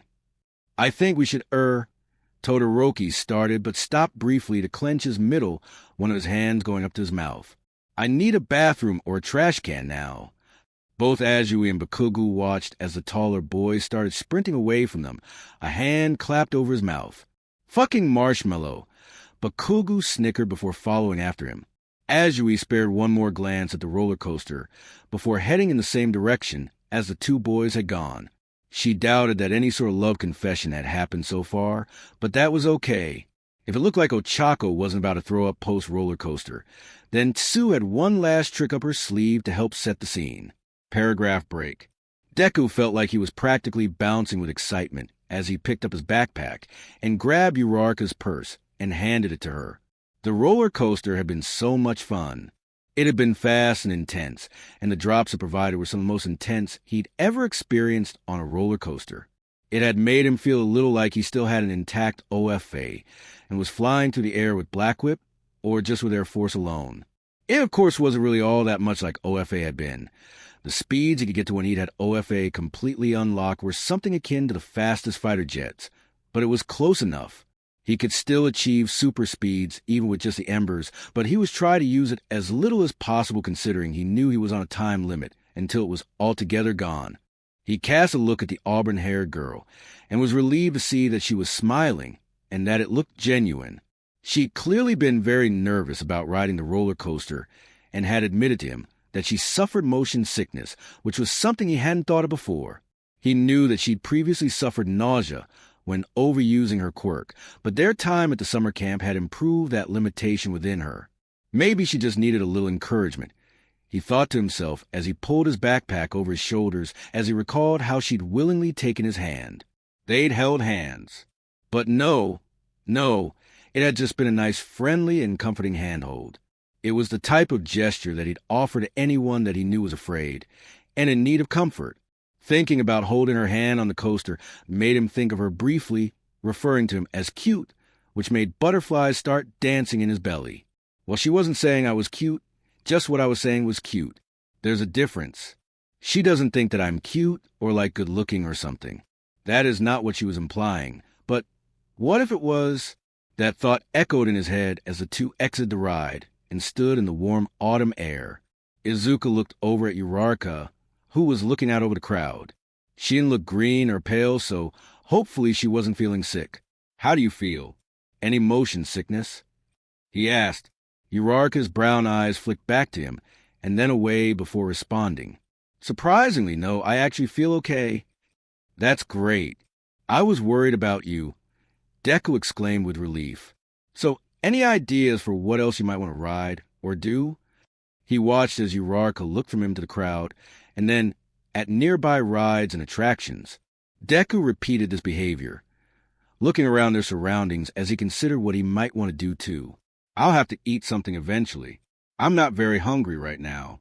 Or, at least I don't feel hungry right now. I wonder if she's hungry. If she is hungry, what should we eat? The crepe. Eek, no, not that. That's too date-like, and this is not a date. His gaze moved wildly around them before getting stuck on the large, imposing shape of a Ferris wheel. Oh, the Ferris wheel is a great idea. We can just sit up there and talk a little, and see all the different rides from up in the sky. We could probably even see a few different food places that we could try out too, he thought to himself as he turned his gaze back toward Uraraka. Do you want to ride the Ferris wheel together? He asked, his voice excited and eager. The Ferris wheel? Uraraka repeated, her eyes moving from his face and in the direction of the unmistakable ride. I haven't been on one in years. Yeah, I think I'd like that. Deku smiled at her, pleased that she was receptive to his suggestion. Come on, he said, and motioned for her to follow after him. The two merged into a crowd of park goers.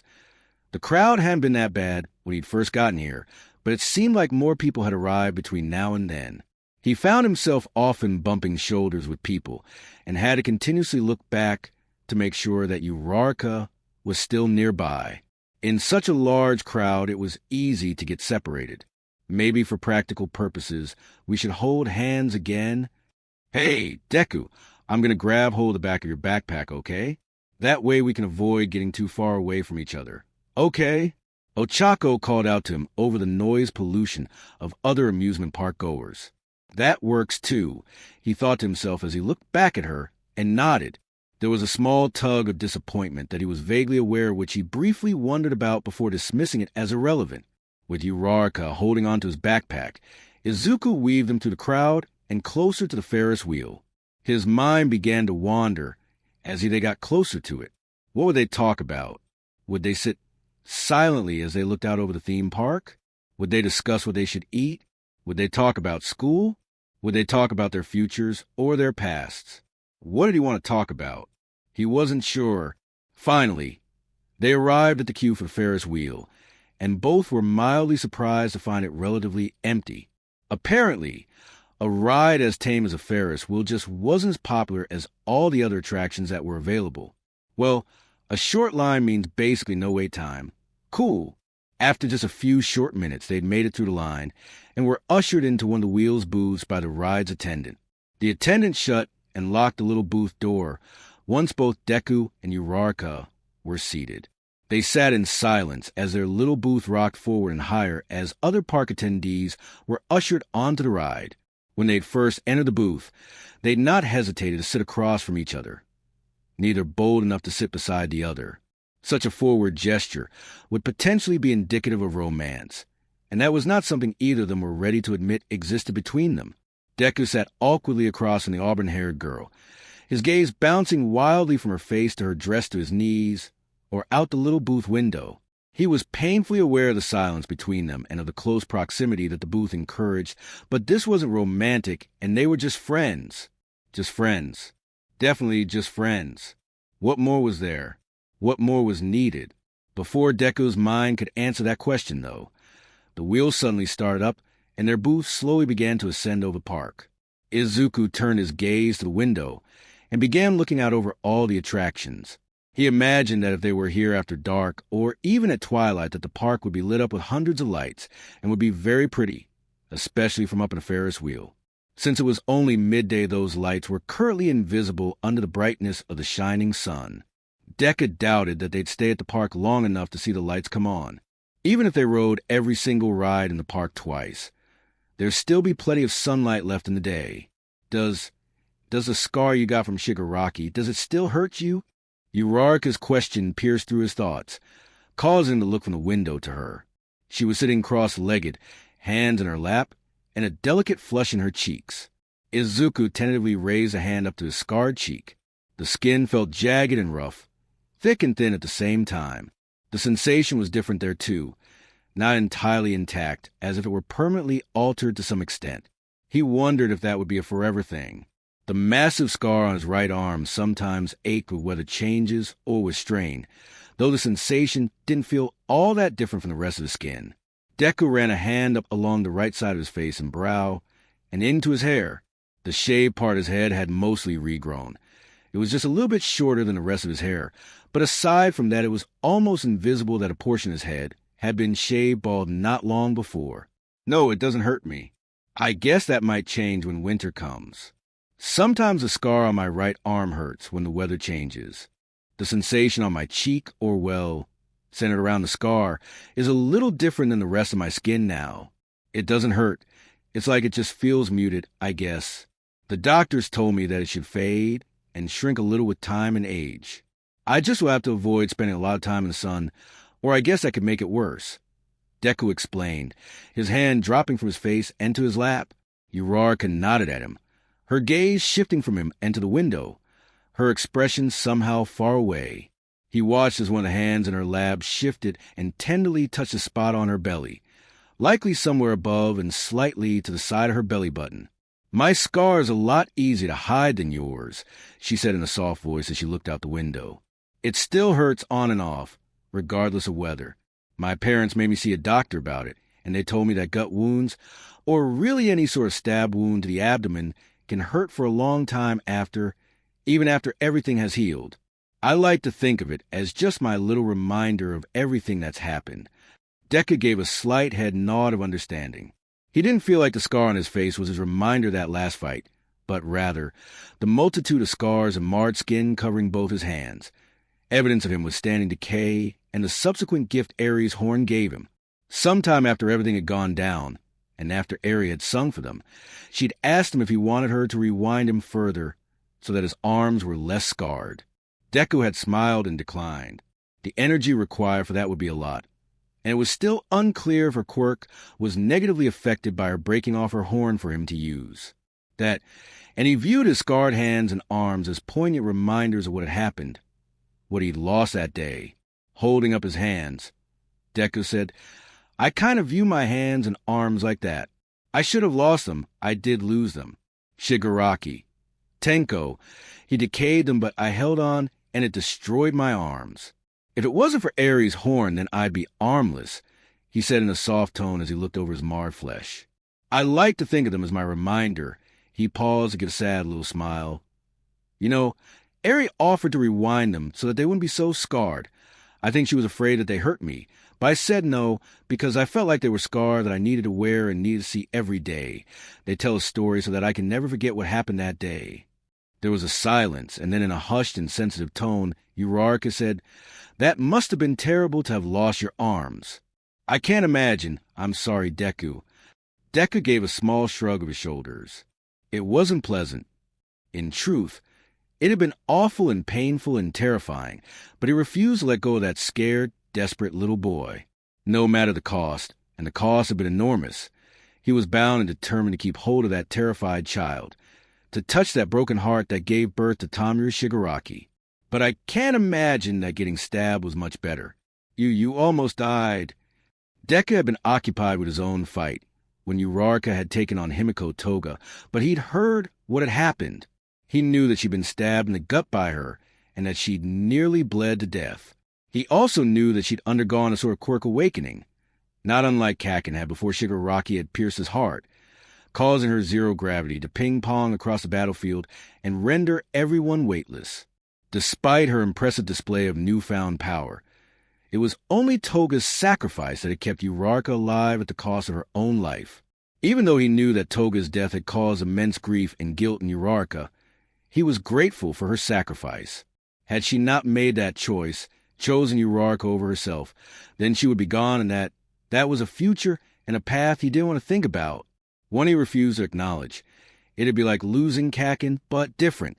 I should have died, but, well, she wanted to live more than anything else, I guess, Uraraka said in a voice that was edged with an undertone of sadness. Izuku was silent, uncertain what he wanted to say. They'd both done the bulk of their grieving over their respective losses, but grief and loss were tricky things. No one mourned the same way, and no one could really say exactly how long grief was supposed to last, or if it ever really ended, and didn't just become something that grew easier to bear with time. Just as suffering and pain are unique to the individual. So, too was grief. They'd spoken about their hurts before, and he'd gone so far as to call her his hero. But there was more to say. He just wasn't sure what it was or how to say it. I'm sorry she died, but I'm so very glad that you're here and that she chose to save you. I wish Himiko Toga hadn't died. I really do. But his voice trailed off as he struggled to express what he wanted to say. His mind felt slow and unyielding, but at the same time, as if it were on the cusp of a realization, and it was slowing down his ability to communicate clearly. What am I trying to say? What do I want to say to her?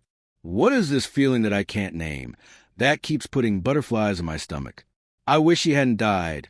I wish Shigaraki hadn't died too. But I guess what I'm trying to say is that I'm really glad you're still here and that she chose to save you. His voice trailed off as he continued to struggle. You're important to me. Was that what he was trying to convey? That she was important to him? Yes?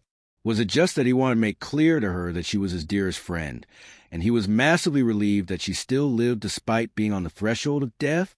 No. There felt like there was more to it, more that he needed to say, but he still wasn't sure what that more was, let alone how to say it. Oh, thank you. I'm glad to be here, too. I'm sad she's gone, and I truly wish I could change things, bring her back somehow or change how much blood I'd lost so that she could live, but I can't do that, so I guess I've just got to do the best with the gift she gave me. Uraraka said in a rush, her cheeks taking on a pink hue. I'm glad you didn't have to stay armless, though. That would have been horrible. Deku gave a short chuckle as he thought of Mirko. I don't know. Mirko makes it look pretty cool. The serious and pained expression on Uraraka's face lightened, and she gave a small laugh at his statement. Haha, I think she can make anything look good. She's not wrong about that, but then again, I think Uraraka could make anything look good too.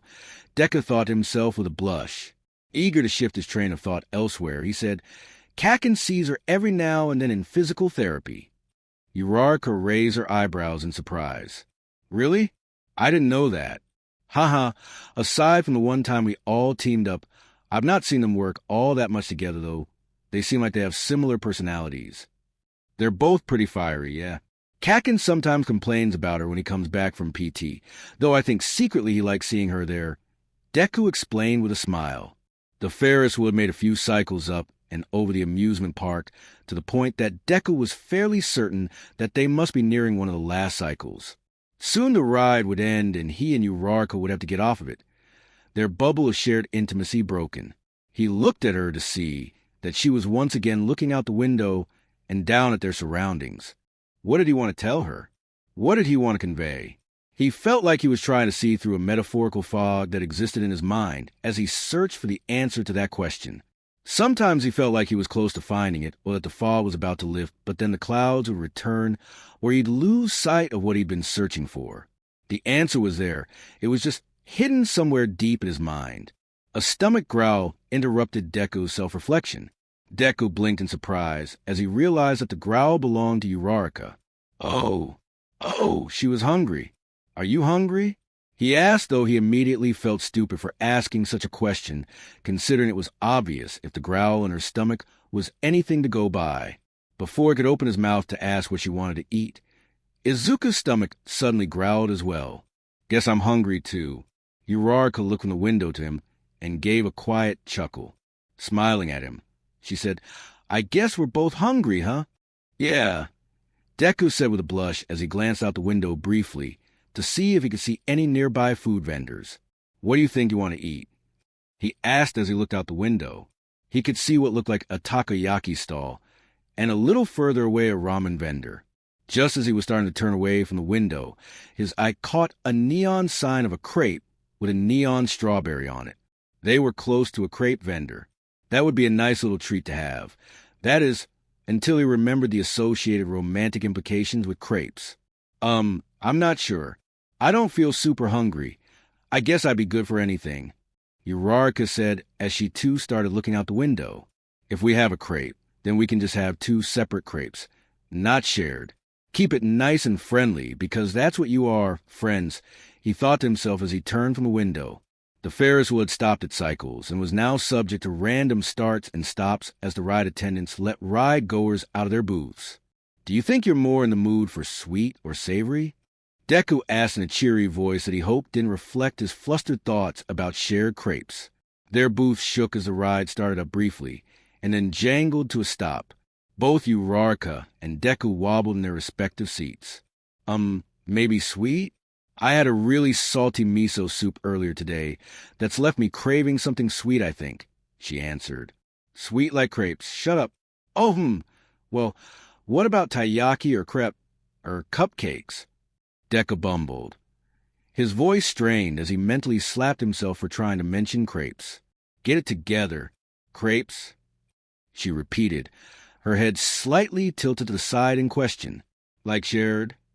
Like shared? No, not shared. That is, unless you want to... No, she doesn't want to share a crepe with you. Calm down. People who have feelings for each other do that, and she doesn't like you like that, and all she is just your free-as-own inner thought stopped dead with that thought as the fog that had been clouding his mind suddenly parted like Moses and the Red Sea. She's not just my friend. She's my hero, and she's important to me. She's special. More special than anyone else. When she enters a room, I immediately pay attention. When she speaks, I always listen. Whenever we're in class or in some group setting, my eyes always search for her before I look for anyone else. I think she's the most kind and courageous person I've ever met. I like spending time with her as much, if not more, than any of my other friends. I think she's pretty, and I've noticed things about her that I've never noticed about another person before. I think about all my friends, but I think about her more than anyone else. I risked burning up my remaining embers of OFA just to find her and comfort her, because I knew she was hurting. I like talking to her. I like listening to her or hearing what she thinks and feels. I love all my friends and everyone in general, but I think I might love her. Wait, really? I like her? That's it. That's what I've not been able to see until just now. Oh. The door to their booth suddenly rattled open, and the attendant teenager gave them an impatient sigh before gesturing for them to exit. Deku's inner realization was put on hold as both he and Uraraka rose and began to exit the booth. Outwardly, Izuku looked like he always did, but inwardly he felt like he had a million fires burning all at once at his realization. Just as Uraraka stepped up to the exit and began to move out of the booth, she paused and turned to look at him. Deku was paying only mild attention since half of his attention was entirely focused on the panic within at the realization that he didn't just like Ochako Uraraka as a friend and what that meant. Deku, I didn't say it earlier, but she started, but another irritated sigh from the attendant interrupted her. Come on, kid, get to it. They barked in annoyance, but Uraraka seemed unfazed and continued to look back at him. Deku's attention finally snapped onto her and the irritated-looking late-age teenager who was acting as a Ferris wheel attendant. He opened his mouth to speak up in her defense, but was unable to speak before Uraraka beat him to it. You're important to me, too. I'm glad we're both here. She smiled at him before turning away and stepping the rest of the way out of the booth, much to the relief of the impatient attendant. Deku stared after her. I'm important to her. But does that mean that I'm important like a friend or like something else?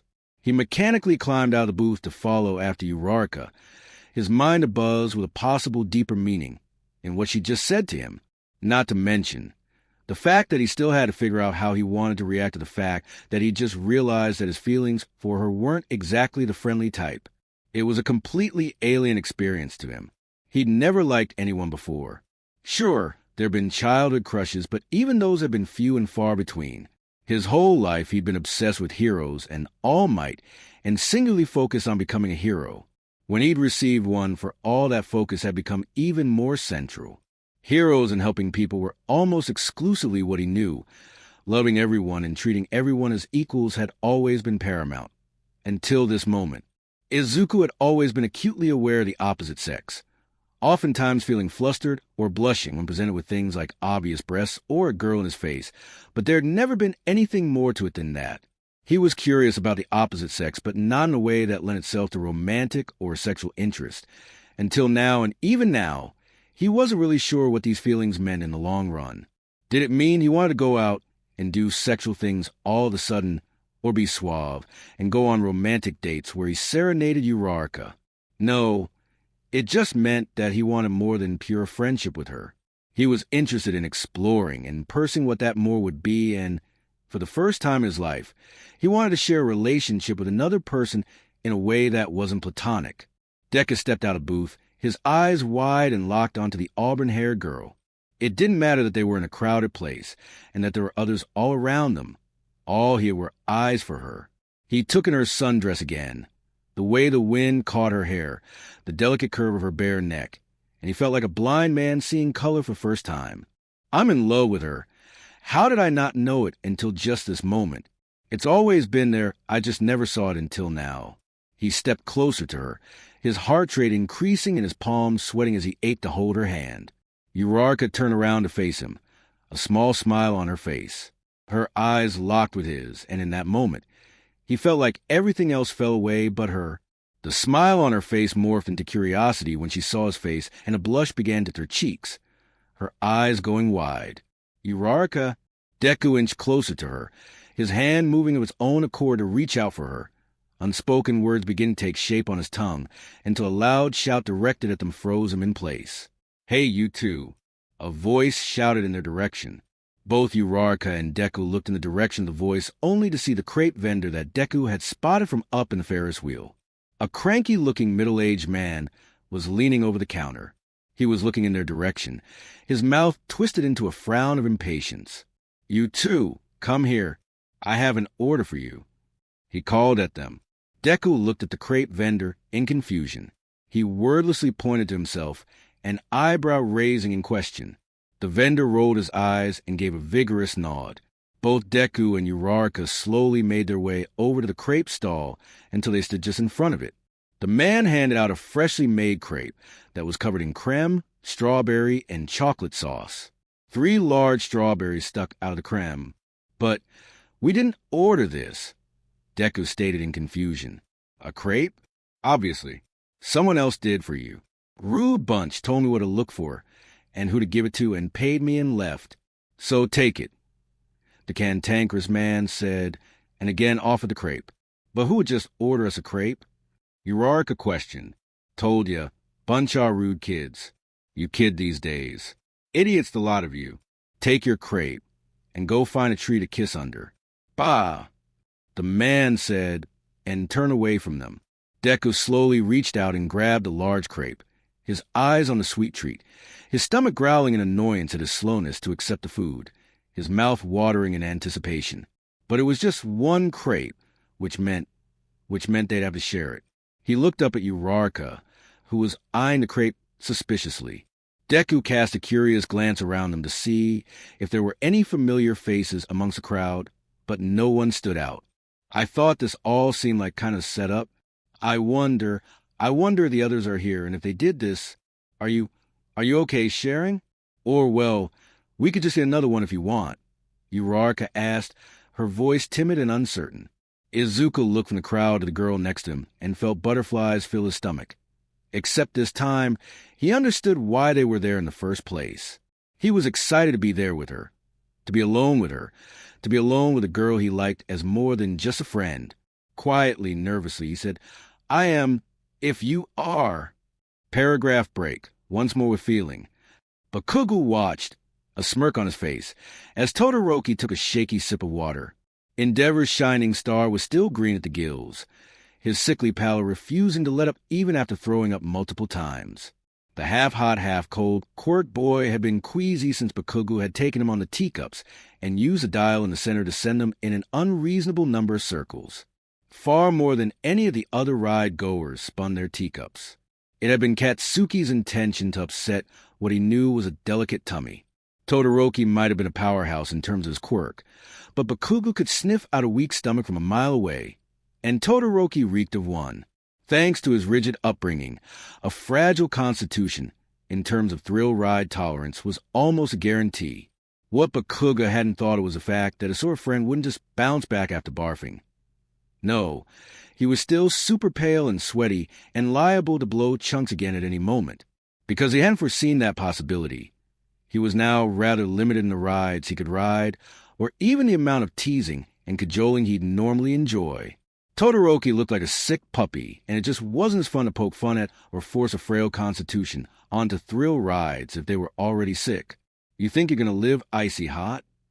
But Kugu asked, his tone caught between annoyed and amused. Underneath that bluster, though, he was a little concerned for his classmate. I'll be fine. I just need to lie down, I think. We should probably end this outing. Seeing as I'm in no shape to ride rides or do, well, you're an Azui's version of light stalking. Todoroki answered in a shaky voice. But Kugu could see sweat on his upper lip and wondered how close he was to throwing up again. No shit, you're in no condition to ride rides, and we aren't doing light stalking. It's assisting two idiots who can't acknowledge the fucking elephant in the room. But Kugu snapped in response. Todoroki looked over to him with a doubtful expression. The two were seated on a bench that overlooked a Ferris wheel, with a crepe stall not far away from it. Azui had been over at the crepe vendor the entire time, seemingly having some sort of conversation with the seller. But Kugu had briefly wondered if her plan was more involved than simply buying a carefully timed crepe before focusing on Todoroki, and the fact that he continued to look more and more like a sickly corpse. You're referring to the attraction between the two? I don't see how it's any of our business. If they have some underlying attraction to each other, that's their business, not ours. This all feels like interfering to me, Todoroki said as he brushed a hand over his face to wipe away some of the sweat. But Kugu gave an annoyed sigh. Of course someone like Shoto Todoroki would be adamantly opposed to trying to encourage two morons to acknowledge their feelings for each other. Not that Katsuki thought staging a theme park day for the two was the best option, but he did agree with Azui in that the two were beating around the bush and probably needed a little bit of outside help.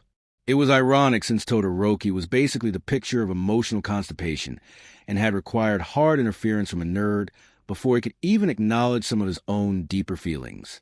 Yeah, you would think that even though Deku basically had to beat it into your head that you're independent of endeavor and your future is your own, that wasn't his business, but he did it, and look at you now. Nothing like your old man, and carving your own path. You even smile on occasion. Don't get me wrong, you still look like a robot trying to smile, but hey, it's a start. Katsuki smirked. Frowning, Todoroki said, Gee, thanks. He turned away from Kugu to look toward Azui, who was still chatting up the crepe vendor. I think if she gets any kind of food, that it'll make me sick again. I'm barely able to keep the water I drank down. I think I'm going to leave. But Kugu snorted. Suit yourself. I can kick it with the toad. Think this is her last intervention attempt anyway, so see ya. I still don't think you should be setting them up like this, Todoroki said as he stood up, his stance visibly wobbly. Well, if someone doesn't step in, then those two fucking idiots will keep dancing around the obvious until they're old and irrelevant, and I don't know about you, but I can't stand the idea of listening to the nerd lament unrequited love for years to come. He's so moody about that shithead Shigaraki dying already, and he didn't even like that wacko.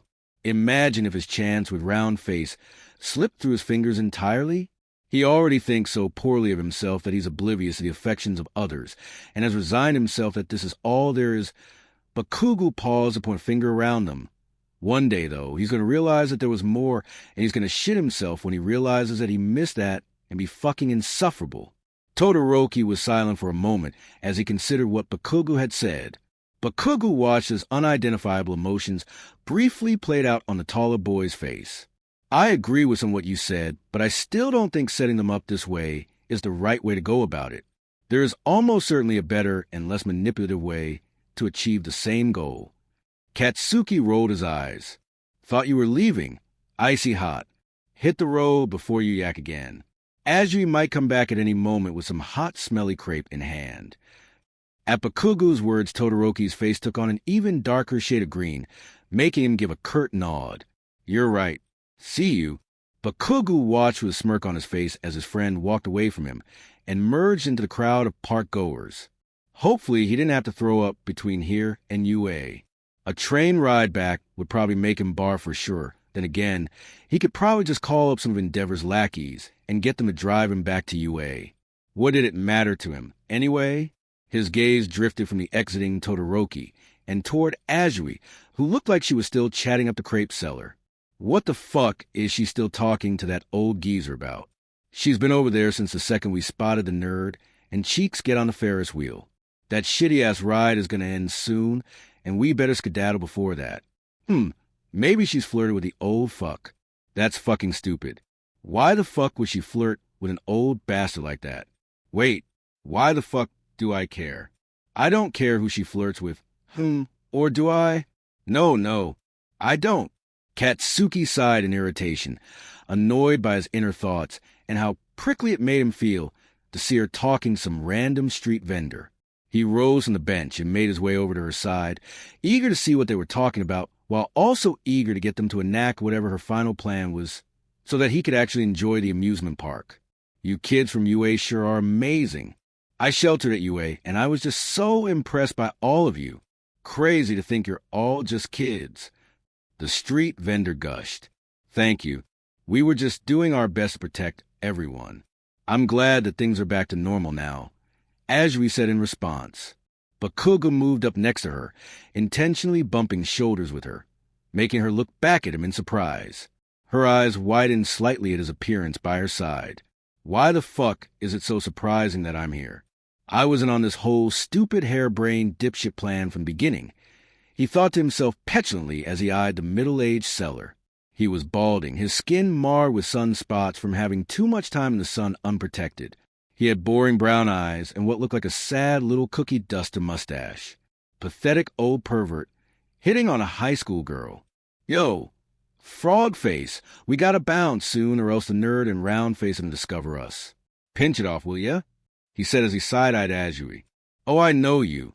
You were one of the UA students that fought all for one. I saw a lot of your fight on TV. So impressive. You're amazingly talented. The man was looking at Katsuki now, his face excited and emanating genuine awe. Flattery will get you nowhere, he thought to himself with an internal growl. Whatever, old man. Just take our order and quit hitting on underage girls. 2 strawberry and creme crepes and load them with chocolate and strawberry drizzle. He snapped as he thrust his hand into his pocket and pulled out a few hundred yen and thrust it at the seller, who blinked in shock at Katsuki's rudeness. Bakugo then pulled out his phone and quickly flipped through some of his photos before he found a selfie that Deku had taken of them and later sent to Katsuki. Katsuki was flipping off the camera and glaring while Deku was smiling brightly. He pinched and zoomed on the shot of Deku and turned it round so the seller could see it. See this idiot here? Green hair? Freckles? Except now he's got a gnarly scar on his cheek that you can't miss. The crepe is for him. He paused again to look over to Azui. Yo, Toady, show him a pic of Cheeks so that he can recognize her too. Ribbit. Good idea, Azui said with a nod as she too pulled out her phone and started sorting through photos until she found one that she deemed acceptable. She turned her phone around so that the seller could see the picture. But Bakugo, I need it to only be one crepe. It is just one crepe. Stupid. The other one is for us. Moron. Azui stared at him in surprise. What? But you want to share? Katsuki rolled his eyes and ignored her question, his gaze redirecting back to the still shocked crepe vendor. You get all that, Baldy? 2 crepes. One we'll take, and one for these 2 idiots we just showed you pictures of. At Bakugo's crass words, the spell of shock finally seemed to wear off over the seller. Excuse me. That was extremely rude. Do you talk to your mother with such a rude and disrespectful tone? Bakugo couldn't stop the laugh that erupted from his lips at the vendor's rhetorical question. Huh, I talk far worse to that old hag. The vendor's mouth fell open in shock at the blonde's words. Sorry about him. He's kind of rude. Ribbit. I apologize for his behavior. Do you think you can give one of the crepes to the people we showed you pictures of? They should be getting off the Ferris wheel shortly, Azui said in a rush, her tone apologetic. The vendor turned his gaze from Bakugo and back to Azui, his expression softening just a little. For you, yes, but my dear girl, you should really reconsider who you spend your time with. Reconsider who she spends her time with? What the fuck? As if who she spends time with is any of this bald, old, fat fuck's business. A stab of anger ripped through Bakugo's mind. Who the fuck was this old-ass pervert to make such suggestions to a random teenage girl? What a dick. She can spend whatever time she wants with whoever she wants. Now hand over the crepe, you creep. Katsuki hissed.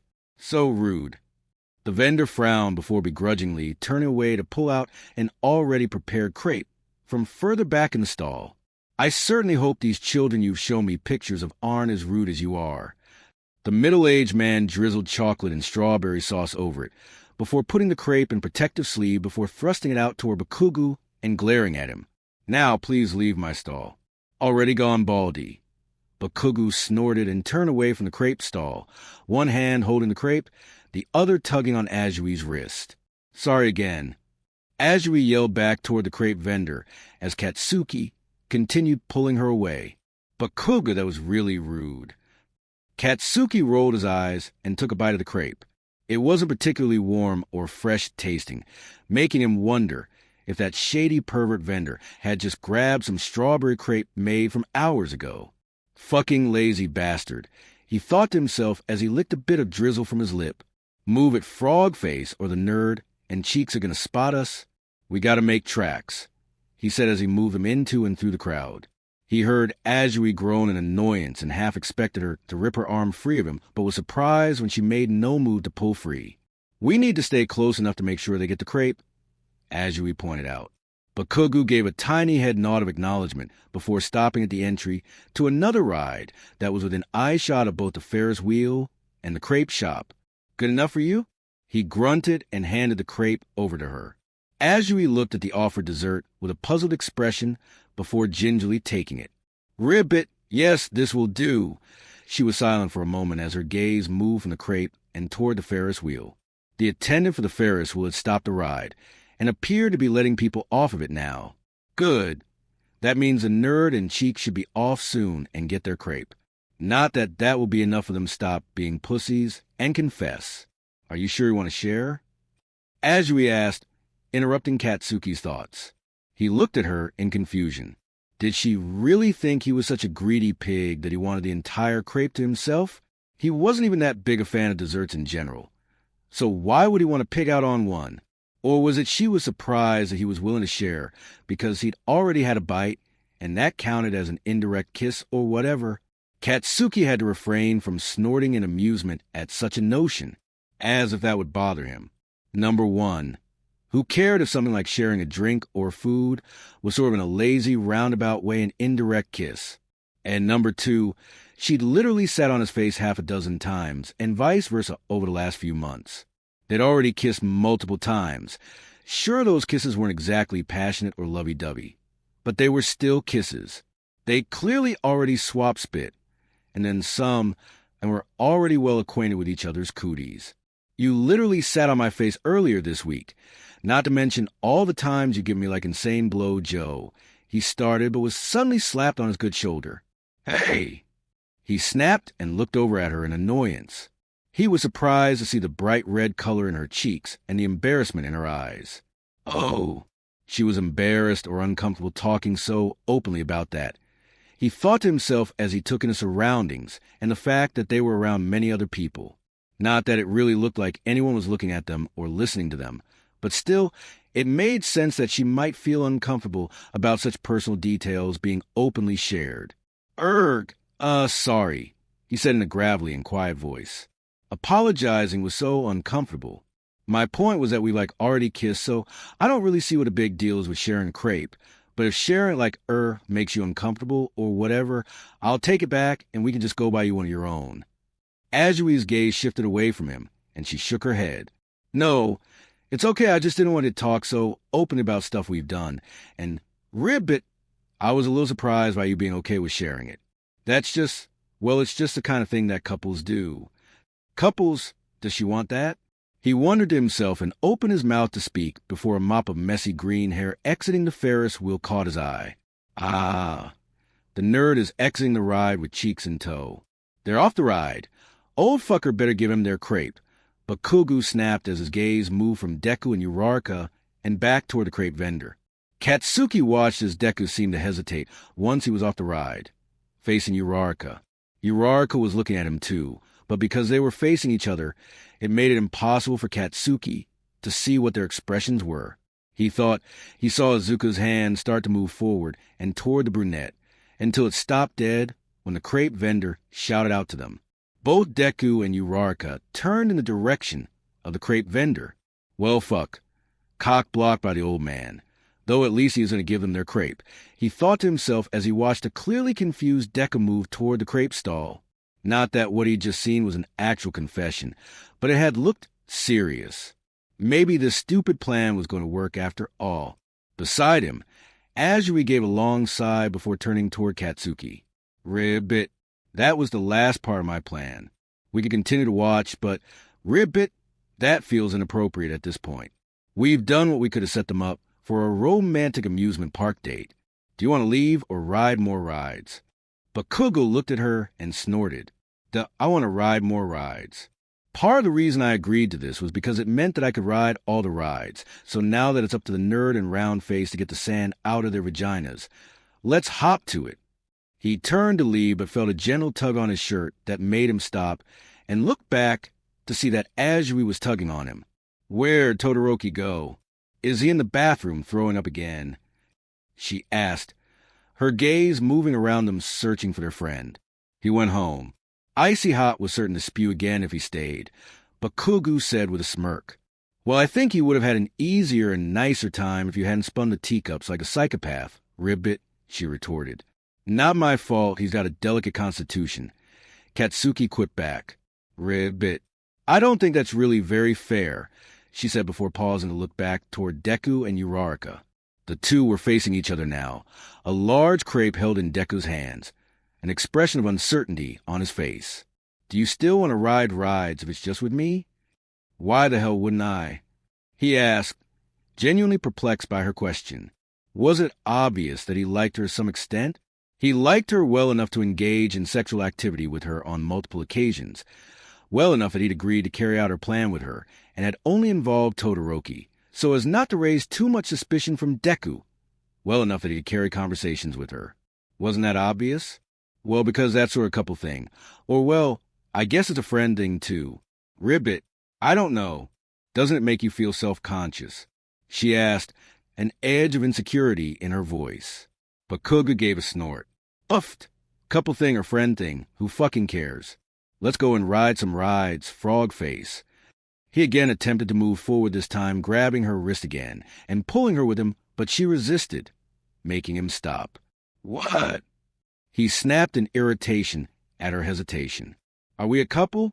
She asked, uncertainty clear in her face. Are we? I don't know and I don't really care. We spend time together and fuck on occasion.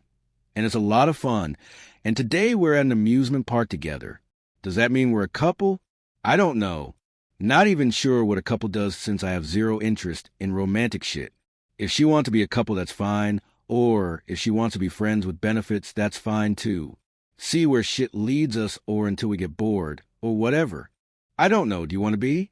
I don't do romantic shit and have zero interest in lovey-dovey shit. I like what we do now, but if you want to hold hands and shit, I guess we could do that on occasion, but it's not really my style. If you want to call us a couple, that's fine with me, and if you want to call us friends with benefits, that's fine too. You're not the worst to hang with. So I don't fucking care either way. So can we go ride rides now? Bakugo asked.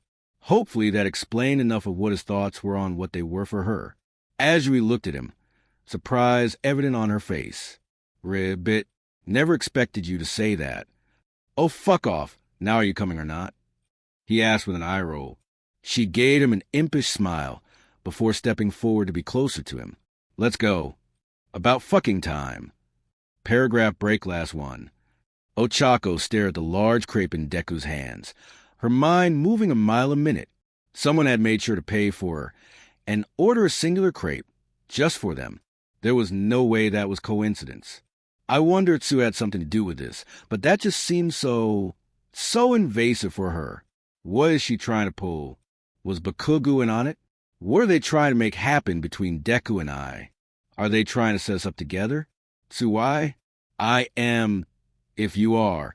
Deku's words interrupted her thoughts, and she looked at him in surprise. He's okay with it? But sharing means an indirect kiss. Oh, okay. she heard herself say as she felt her cheeks start to burn with embarrassment. The sound of Deku's stomach growling gratefully acted as a temporary distractor to her teenage awkwardness. You should have the fist bite. Deku's eyes lowered from Ochako's face and to the crepe, his cheeks darkening to scarlet. Right. She watched as he gave a little lick to the creme that was drizzled with a healthy amount of both strawberry and chocolate sauce. Somehow the innocent dart his tongue over the dessert made her stomach flip-flop and avert her eyes. It was just licking away some of the drizzle and creme. There was nothing dirty or sexual about that. Why did it make her cheeks and neck burn with embarrassment? Deku took a large bite of crepe, creme coating his nose and upper lip. He let out a brief giggle as more of the drizzle and creme coated one of his cheeks. He'd taken just one bite, and yet somehow had managed to get half of it all over his face.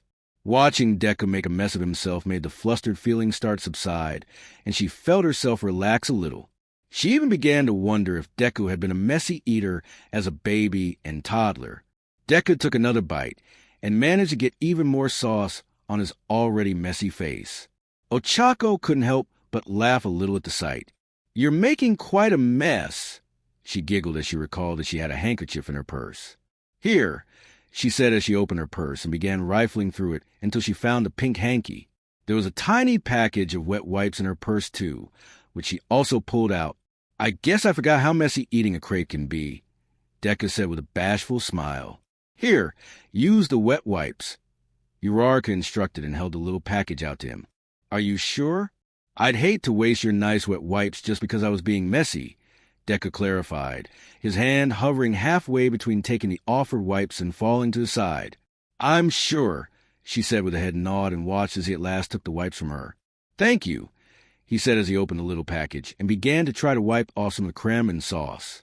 He ended up needing to use almost all the wipes since the package was small, with the wipes being only about the size of a small sheet of origami paper, and the mess he'd made on his face was rather extensive.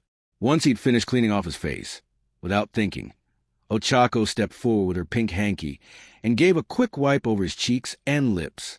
She was midway wiping the little hanky over his lips when she realized what she was doing, felt a blush start to color her cheeks, and practically bounced away from him.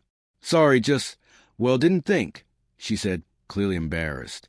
Oh, no. It's okay. I might sort of use up most of the wet wipes. Sorry. Deku apologized. Honestly, Ochako didn't care that he'd used most of her wet wipes. She was more concerned with the fact that she stepped into his personal space and gone about wiping his face off like some sort of overbearing mother hen.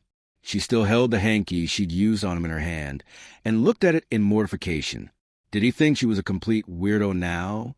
Desperate to change the direction of her thoughts, she said, Don't worry about the wipes. I got them at the 100-yen store, so they were really cheap. What do I do with my hanky? Do I just put it back in my purse? I think I'd like to do that, but won't that seem weird or too forward or gross even? What do I do with it? Did you want some of the crepe? Deku asked in an uncertain voice. The crepe? Yes. Take a big old bite of crepe to change the subject. She thought to herself desperately, completely forgetting the fact that it would most definitely count as an indirect kiss. Yes, I'll have a bite. Holding the mostly used up wet wipes with one hand, the other holding the crepe, Deku held the dessert out to her. Ochako was flustered enough that she missed a slight tremor that was visible while he held the crepe out to her. She quickly took it from him and eagerly took a quick but small bite, the sweetness of strawberries mixed with chocolate sauce, creme, and fried pastry tickling her tongue. It actually tasted pretty good. The pleasant flavor surprised her enough that she momentarily forgot about anything else. Oh, wow, this is actually pretty good, she exclaimed as she took another slightly bigger bite of the crepe. Unlike Deku, she managed to keep her face mostly clean and only got a little dash of creme on the tip of her nose. Ochako used her finger to brush away the creme on her nose as she went in for another bite, her gaze moving up to Deku's face and seeing the blush in his cheeks, and being momentarily confused by it until she remembered that he'd eaten a portion of the crepe just minutes before. Oh, that's right. He took the first few bites. I was so distracted by stepping into his personal space and using my hanky on him that I completely forgot that this totally counts as an indirect kiss. An indirect kiss. How did I forget that? No wonder he is blushing We just sort of kissed. Oh no. Her mouth was frozen on the edge of the crepe, where she now bit down hard, to the point of accidentally biting her tongue, before thrusting it back toward Deku. What's he thinking? Oh my gosh. What is he thinking? Here, you can have the rest. I've eaten quite a bit of it. Uraraka's eyes were downcast, her cheeks hot with embarrassment. Deku slowly reached back out and took the offered crepe from her. I thought it was pretty good too. I'm glad if you like it. His voice was soft and velvety and made those deeply buried feelings rise up closer to the surface. You have the most wonderful voice. I like listening to you talk. I like spending time with you. Anytime I talk to you, I feel better about most everything. You're so sweet and kind and brave. Himiko was right to like you, and she didn't even know you like I know you. I wish I could be so brave as she was and proclaim my love for you. No, no, no, absolutely not. Things are fine the way they are. We are just friends, and these feelings, these big feelings, don't belong here with me. They need to stay buried. Dig deep, Ochako, and push them down. Things are fine the way they are. I don't need more. This is enough. Is it? That same alien voice needled her from within, and she felt a wave of panic begin to wash over her. Those feelings that she'd so carefully protected and withheld from everyone aside from Tsu and Himiko, Toga, were threatening to erupt in spectacular fashion. Now was not the time, and it'd probably never be the time because she didn't want to rock the boat, and she was unwilling to jeopardize their friendship, and there were far more important things out there than romance. She had to focus on her future, on being a hero and helping the Himiko Togas of the world. That was most important. A life lived without romance was just as fulfilling as one with it, even if said romance was stifled. That's a lie. This time, she wasn't sure if the voice was alien or her own, but regardless, it was not a helpful thought. Speak, move, or say something. Ha! Yeah, it's pretty tasty. I guess the cranky guy makes a pretty good crepe, she said with a forced laugh, her expression on the ground. Unwilling to look at Deku's face for fear that seeing whatever was it would compel her to speak words she was terrified of speaking. There was a silence between them that felt agonizing to Uraraka until Deku broke it. Hey, Uraraka. So, I was trying to say something to you when we got off the Ferris wheel, before the crepe seller called out to us. His voice was velvety soft, and made Uraraka feel like she was hearing the melodic long strings of a harp. She risked looking up from the ground his face, and instantly regretted it. His eyes were large, like deep pools of water with unfathomable depths. His expression serious, and yet incredibly tender. It was an expression that locked her in place, and made butterflies dance about wildly in the pit of her stomach. He still held the crepe with one hand, the other the used-up wet wipes. Ochako watched wide-eyed as he took a micro-step closer to her. What did you want to say? Her voice was nothing more than a squeak. Pink colored his cheeks and uncertainty flashed in his eyes, but they never left her face. Well, I was thinking when we were up in the Ferris wheel, and I know I said you were important to me and I meant that, but there was more to it than that. His voice trailed off, and he scratched nervously at the back of his neck with a hand that held the used wet wipes. There was more to it than that. The words echoed in her head and made her heart start to race and her palms begin to sweat. Her carefully concealed thoughts and feelings began to roil within her and claw at her from the inside, demanding to finally be heard. No, I can't. I can't let it change. It just... Before he could finish whatever it was that he was trying to say, Ochako said in a panicky rush, hold that thought. I've got to go to the bathroom. She didn't wait for him to respond, and instead turned on her heel and rushed away from him and in a random direction until she saw a sign for the restroom. Ochako hastily moved in that direction, vaguely aware that Deku was following after her. The bathroom was in sight, and she practically ran into it. She stopped just inside the restroom where she tried to take a few calming breaths, but found that that wasn't all that helpful. Ochako moved over to the bank of sinks and stood there and looked at her reflection. She looked like she always did, though this time with a bit redder cheeks and eyes that were a little wide with surprise or perhaps fear. Lowering her gaze to the sink, she turned on the water and cupped her hands under the running tap. She splashed the cupped water over her face and let out a deep breath as she leaned over the sink, her hands now resting on either side of it. Whatever he has to say isn't necessarily something like he likes me. It could be that, but it might not be that too. If I can just be in here for a minute and gather my thoughts and put my feelings back where they belong, then I'll be okay, she thought to herself as she turned the tap off. But if he's going to tell me something like that, then I'm not sure it'll be okay. I'm not sure that I can keep my own feelings to myself then. What's wrong with that? Uraraka barely even gave that alien inner voice more than a second thought now. It seemed to be persistent when it came to Deku and her deeply hidden feelings for him. Perhaps it was the embodiment of her repressed emotions. She'd heard about repressed thoughts and feelings manifesting in different ways. Maybe this was that. Her mind drifted to that day, and to Himiko Toga confessing that she liked Deku. She thought of the shy blush in the blonde's cheeks and the joyous smile she'd had on her face. She thought of her own words to Himiko on that same day, and how that smile had made her jealous.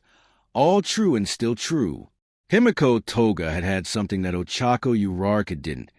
A fearless nature that allowed her to profess her feelings regardless of situation or the potential backlash that such confession might result in. She'd been brave. Uraraka had no doubt of her own bravery, but it was a different type of bravery than what she'd seen in Himiko that day. Himiko had boldly confessed that she liked Deku, and it stunned Uraraka at the time, and had largely been the inspiration for her desperate attempt to get Himiko to talk to her about romance and boys. It had been what had driven her to confess her own feeling for Deku to the emotional blonde, regardless of Himiko Toga being a villain or not. Ochako had been impressed by and jealous of that free spirit that she possessed. That same free spirit and bold affection was ultimately what had led her to sacrifice her own life for Ochako. Himiko Toga did what she wanted, liked whoever she liked regardless of who or what they were. She loved freely and completely, without care. It was something that Ochako wanted but felt paralyzed by duty and uncertainty. Wasn't wanting to have a romantic relationship with Deku selfish and distracting to both of their futures as heroes? What would Himiko Toga do? She thought to herself before letting out a sad little chuckle. She knew very well what Himiko would do. Himiko would act on her feelings and confess exactly what she was feeling and what she wanted. Ochako closed her eyes and again tried to take some calming breaths. She thought of Himiko's face that day, her tears mixed with joy and her perfect smile. She thought of Deku's face, bright with happiness and joy, unclouded by regret and sorrow. The lights flickered overhead, and for just a moment Ochako briefly felt the ghostly whisper of arms around her shoulders as if to offer her comfort along with the sensation of someone's head resting against her own. It was an oddly comforting sensation, but odd enough that it made Ochako open her eyes and look into the mirror. The lights flickered again, and for a split second Uraraka swore she could see Himiko Toga standing behind her, her arms resting over Ochako's shoulders, her head leaning against hers and a gentle but encouraging smile on her face. "Himiko!" Uraraka exclaimed in alarm as she stumbled backwards from the mirror. She half expected to run into someone since she'd clearly seen what could only have been Himiko behind her. But there was nothing, and when she looked back to the mirror, there was only her own reflection. Had she really imagined it? Was she going crazy? She took a step toward the sink and mirror again and looked closely into it. Nothing was out of the ordinary, and even though she was certain she'd just seen Himiko, there was no Himiko there. Himiko Toga was gone and always would be, so why was she thinking about and seeing her now? If she wasn't crazy, then why see some ghostly apparition of her? Why would her mind conjure her? Because I'm not living my truth. I'm only living a part of my truth and ignoring what might be one of the bigger parts of my life. Himiko died, sacrificed herself so that I could live. She lived her truth the way she wanted right up until the end. Maybe, just maybe, I'm thinking of her and saw her and keep hearing the strange voice from inside myself because in some small way that is Himiko or what's left of her, and she's reminded me that she made her sacrifice so that I could live, and what I'm doing now, well, it's not fully living. She wanted me to live and be happy, and by pretending that my feelings for Deku don't exist, I'm denying an integral part of myself. Uraraka let out a deep breath and stepped away from the mirror, turning toward the bathroom exit. She took a tentative step forward toward the exit, uncertainty touching her heart, but a growing confidence and determination blossoming from within. She was not Himiko, and she never would be, and there were just parts of her that would always be chained by caution, hesitation, and duty. She could never fully emulate the carefree, throwing caution to the wind spirit that Himiko embodied, but that was okay.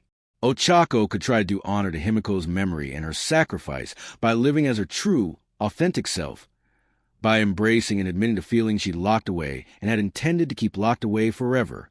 I doubt I'll have such a beautiful smile like you did, but I'm going to do it, Himiko. I'm going to tell him how I feel. That might be what he's about to do too, or it might not be, but that doesn't matter. I'm still going to do it because I know it's what you do, and if you were here, it's exactly what you'd tell me to do. I'm scared and I don't want to jeopardize the relationship I have with him because I cherish it, but admitting to myself and to him that I want more out of it is, okay. I'll never know if there could be more between us if I don't take this risk. If I don't act... Ochako walked out of the bathroom, the natural light of the sun momentarily blinding her. After taking a few seconds for her eyes to adjust, Uraraka looked around, her eyes searching for Deku. She found him standing just a few feet outside the bathroom, his gaze on the crowd, and his brow etched with something akin to concern. She began moving toward him. Her movement must have caught his eye because he almost immediately looked in her direction, his face lighting up at seeing her. Uraraka, I was worried. Are you okay? You ran away so quick, I thought you'd gotten sick. He moved from where he'd been standing to right up in front of her, so that he was only about an arm's length away from her. Ochako noted that he still held a crepe with one hand, but had apparently found some sort of rubbish bin to discard the used wet wipes in. Yes, sorry about that. I got really nervous about what you might be saying to me, so I just needed to splash some water on my face and think, she explained in a voice that sounded nervous even her own ears. It's okay if you're nervous. You're about to confess feelings you've kept locked away for a long time. She reassured herself. Oh, Deku said, his tone turning from concern to deflated. But it's okay because I'm not nervous about it anymore. Well, that's not totally true. I'm still nervous, but for sort of different reasons now. Ochako said nervously. She looked away from his face for a second before looking back to him, determined to express her feelings and not look away. There was a steadily growing heat in her cheeks that she knew was unavoidable. Huh? He questioned, his face confused. I'm in love with you. I have been for a long time, in fact. I just never thought that those feelings had a place in our lives. Until now. I was prepared to just carry those feelings myself and keep them buried. We've both chosen paths that are really hard and require a lot of focus, drive, and dedication. And to push our friendship into something romantic just felt sort of selfish and irresponsible. So I never brought it up or did much to acknowledge the feelings I have. But they're still here. After everything, they're always here with me, just waiting for me to act on them, to live my truth. She paused briefly, her anxiety getting the best of her as her eyes flickered away from him. So, I'd like to be more than friends, if that's okay with you. Deku's face had been confused before she started speaking, but once she confessed what she was actually feeling, his face had gone blank and a healthy red had taken up residence in his cheeks. Ochako wasn't sure what she expected to see there, and was partially relieved that he looked at her blankly, but also concerned by that expression. At least it hadn't been horror, right? That was good, wasn't it? Deku? She questioned nervously. Deku blinked at her and shook his head briefly, before giving a nervous chuckle along with a bashful smile. I was actually trying to tell you earlier that I have feelings for you too. I think I've always known that deep down, but I just wasn't really aware of it until now. Romance and relationships have always been something I've been curious about, but not something that I spent a lot of time trying to find. I love everybody, and every person is special and unique and worthy of affection, but my feelings for you are a little different than that. They're different from what I feel for Kaken or Todoroki or even All Might. They're unlike anything I've felt or known before. They're special. He stopped for a moment to take a step closer to her, so that they were less than an arm's length apart now. So yes, I'd like to be more than friends too. Joy and surprise shot through Ochako's belly, and she couldn't help but smile broadly at him. She took in the blush in his cheeks and the nervous but full-faced grin on his face, and felt like in that moment her heart might take flight and begin to soar. You like me too? She repeated in a high-pitched and excited voice, unable to contain the enthusiasm that was bubbling out of her in buckets. Yeah, I don't know what that means or what we're supposed to do, but yeah, I do, and it makes me very happy that you have feelings for me too. I wasn't sure. I honestly didn't think that you did, but I'm so glad you do.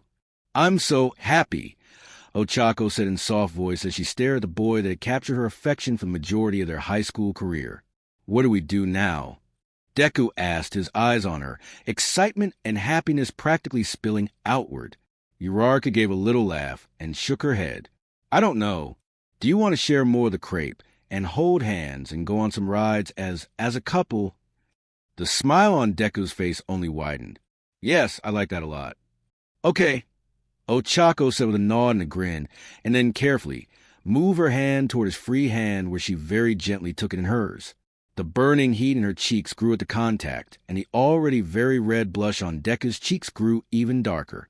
I've never really held a boy's hand before. Well, not like this, she admitted shyly. Me either, Deku seconded. He looked down at their joined hands and smiled again. Much to her surprise, he brought their joined hands up toward his face, where he placed a tender kiss over her fingertips. The action made Ochako blush even more deeply, but made her heart and soul sing with joy. It filled her with such elation that she boldly moved forward and planted a brief but affectionate kiss on his cheek. As she moved away from him, she thought that if his cheeks got any redder, that his head might explode. She hoped that wasn't the case. Wow! Thanks, he said in tone that was heavy with excitement and surprise. What do you want to ride? She asked, unable to control the excited tilt in her voice. I don't know. We could ride the Ferris wheel again, but, as a couple and like sitting side by side and holding hands, he suggested shyly. He's so cute. I think I might die, Ochako thought to herself with a smile. That sounded like a great idea. She agreed. The two headed back toward the Ferris wheel, occasionally taking bites of their shared crepe, hands still entwined. At the end of the day, life-ending battles and future heroes aside, they were just two kids that had quietly liked each other for a long time. And now they were able to finally confess those feelings and admit that they want to be more than just friends. The end.